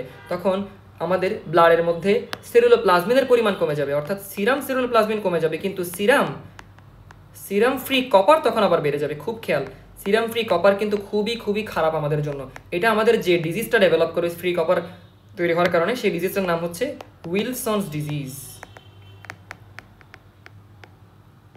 উইলসনস এক ধরনের কেমন ডিজিজ? এটা হচ্ছে cerebro hepato lenticular degenerative disease. কেমন ডিজিজ? যেখানে ফ্রি কপারের পরিমাণ বেড়ে যায়, তখন হচ্ছে এটা আমাদের ব্রেইনের মধ্যে গিয়ে হচ্ছে সেলুলার ডিস্ট্রাকশন করে, লিভারের হেপাটোসাইটগুলো ড্যামেজ করে দেয়, লিভারের হেপাটোসাইট ড্যামেজ করে দেয়, লেন্টিকুলার অনেক ধরনের সেল সার্ফেস যেখানে যেখানে সে যাবে সব জায়গায় হচ্ছে সেলুলার ওয়াল মেমব্রেনকে সে ড্যামেজ করে দিবে। এবং এই কপারগুলো কিন্তু ডিপোজিটেড হয় বিভিন্ন জায়গায়, এবং ব্রেইনে গিয়ে সেরিব্রাল যে হেমিস্ফিয়ার সেখানে গিয়ে সে বেজাল গ্যাংলিয়াতে হচ্ছে ডিপোজিটেড হবে। ফ্রি কপারগুলো বেজাল গ্যাংলিয়াতে ডিপোজিটেড হওয়ার কারণে ভাই সে হচ্ছে আমাদের যত ভলান্টারি মুভমেন্টগুলো আছে ওগুলোর হচ্ছে অ্যাব্রোথেব্রো, মানে কিছু ভলান্টারি মুভমেন্ট খুবই হাইপো সেন্সিটিভ হয়ে যাবে, হাইপার এক্সাইটেবিলিটি ডেভেলপ করতে পারে, অথবা কিছু কিছু ভলান্টারি মুভমেন্ট হাইপো এক্সাইটেবিলিটির কারণে আমরা ঠিকমতো মুভমেন্ট করতে পারবো না। এরকম একটা ফিচার হচ্ছে উইন্ড বিটিং ট্রেমর দেখা দিবে পেশেন্টের মধ্যে। উইন্ড বিটিং ট্রেমর এই সিমটমটা থাকবে। আবার কিছু কিছু পেশেন্টের আমরা জানি এই যে কপার গিয়ে কিন্তু পেশেন্টের কর্নিয়ার আমরা জানি কর্নিয়াল কিছু 4 থেকে 5টা কর্নিয়াল লেয়ার থাকে, তার মধ্যে একটা লেয়ার হচ্ছে ডেসিমিস মেমব্রেন। এই কর্নিয়ার ডেসিমিস মেমব্রেনে গিয়ে কপার ডিপোজিট হয়। ভেরি সরি বারবার ডিস্টারবেন্সের জন্য। তাহলে আমি যেটা বলতেছিলাম, কর্নিয়ার যে ডেসিমিস মেমব্রেন এর চারপাশে একটা সার্কুলার রিং অ্যাপিয়ার করবে। এই রিং লাইক অ্যাপিয়ারেন্সের একটা সুন্দর নাম আছে, তাকে বলা হয় হচ্ছে কাইজার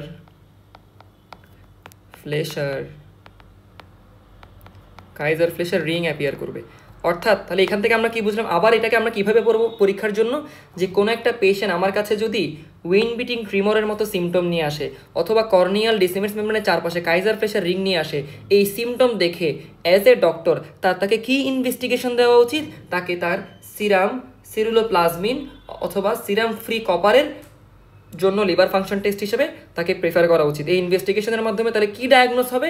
যদি এটা আসলেই দেখা যায় যে সিরাম সেরুলোপ্লাজমিনের পরিমাণ কমে গেছে অথবা সিরাম ফ্রি কপারের পরিমাণ বেড়ে গেছে, তখন ডক্টর গিয়ে হচ্ছে এই ডিসিশন নিতে পারে যে পেশেন্টের নিশ্চয়ই AP7B জিন এক্সপ্রেসড হয় না। এই জিন না থাকার কারণে, এই জেনেটিক এক্সপ্রেশন হয় নাই, ফলে অ্যাপোসিরুলোপ্লাজমিন প্রোটিনটা তার মধ্যে জেনারেট করে নাই। আমি একটা ছবি দেখাতে চাই।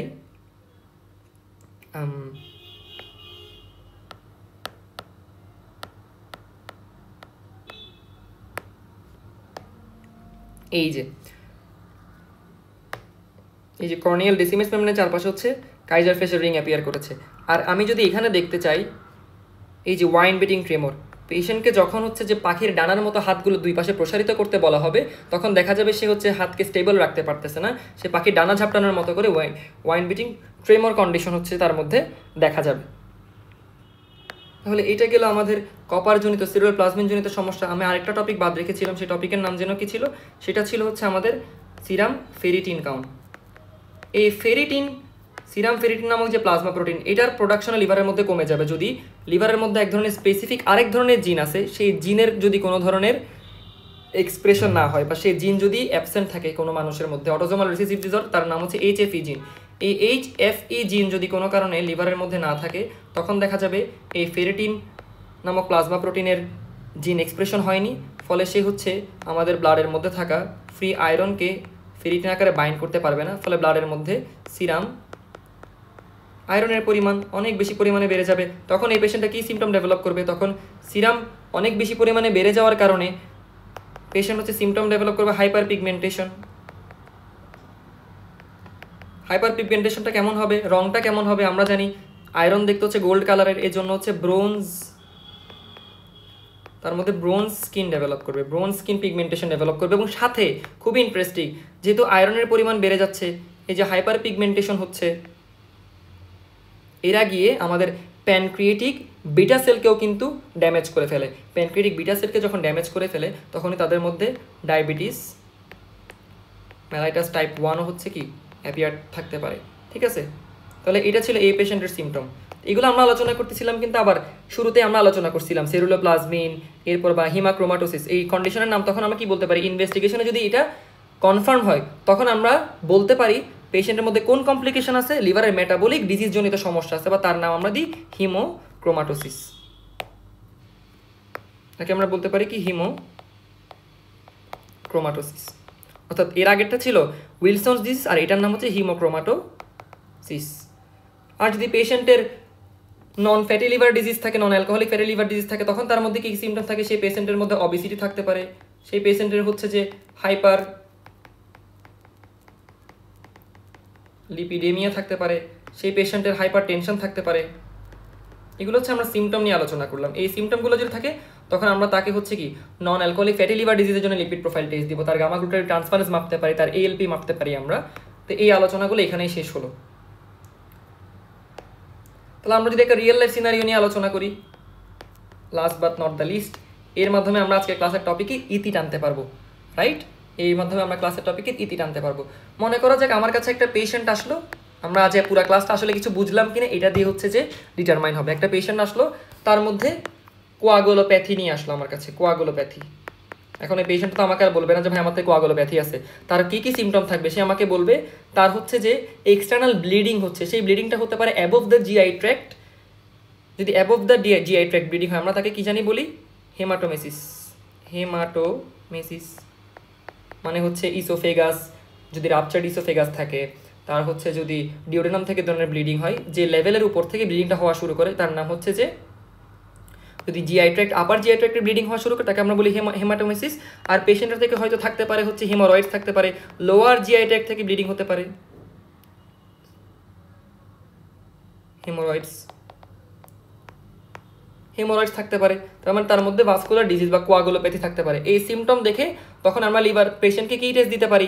যেহেতু কোয়াগুলোপ্যাথি হচ্ছে, তাহলে আমাদের প্রথম মাথায় কাজ করতে হবে কি, কোয়াগুলোপ্যাথি মানে কোয়াগুলেটিং ফ্যাক্টরের মধ্যে কোনো ধরনের সমস্যা। তার মানে এই জন্য উনি যদি ডক্টর সাহেব হন তাহলে তার কি ইনভেস্টিগেশন দেওয়া উচিত? Lipid profile test, liver function test, liver function test. আসলে অনেকক্ষণ ধরে ক্লাস নিচ্ছি, আমার নিজের মাথাও ঠিক নাই। তো লিভার ফাংশন টেস্ট, এই লিভার ফাংশন টেস্টের মধ্যে স্পেসিফিক্যালি কোনটা? অবভিয়াসলি প্রথম মিন টাইম বাই আইএনআর, এটা দেখব। আর প্রথম মিন টাইম বাই আইএনআর যেহেতু হাফ লাইফ 7 আওয়ার্সের কম, এই জন্য আমরা খুব তাড়াতাড়ি হচ্ছে কি পেশেন্টের ইনভেস্টিগেশন রেজাল্ট অ্যাকনলেজ করতে পারবো এবং বুঝতে পারবো পেশেন্টের আর কোনো ধরনের ব্লিডিং ডিসঅর্ডার আছে নাকি নাই। বুঝাইতে পারছি? মানে লিভারের সিনথেটিক ফাংশনে কোনো ধরনের ঝামেলা হয়েছে নাকি নাই, বা প্যারেনকাইমেটিক লিভারে কোনো ধরনের ড্যামেজ হয়েছে নাকি নাই। এর মাধ্যমে আজকে আমাদের ক্লাসের ইতি এখানেই টানলাম। অনেক লেংদি ক্লাস হইলো, আশা করি আপনাদের কনসেপ্ট মোটামুটি হইলেও একটু ক্লিয়ার করতে পারছি এই লিভার ফাংশন টেস্ট নিয়ে। পরবর্তীতে দেখা হবে ইনশাআল্লাহ নতুন কোনো ক্লাসে। ততদিন পর্যন্ত আসসালামু আলাইকুম এবং ধন্যবাদ।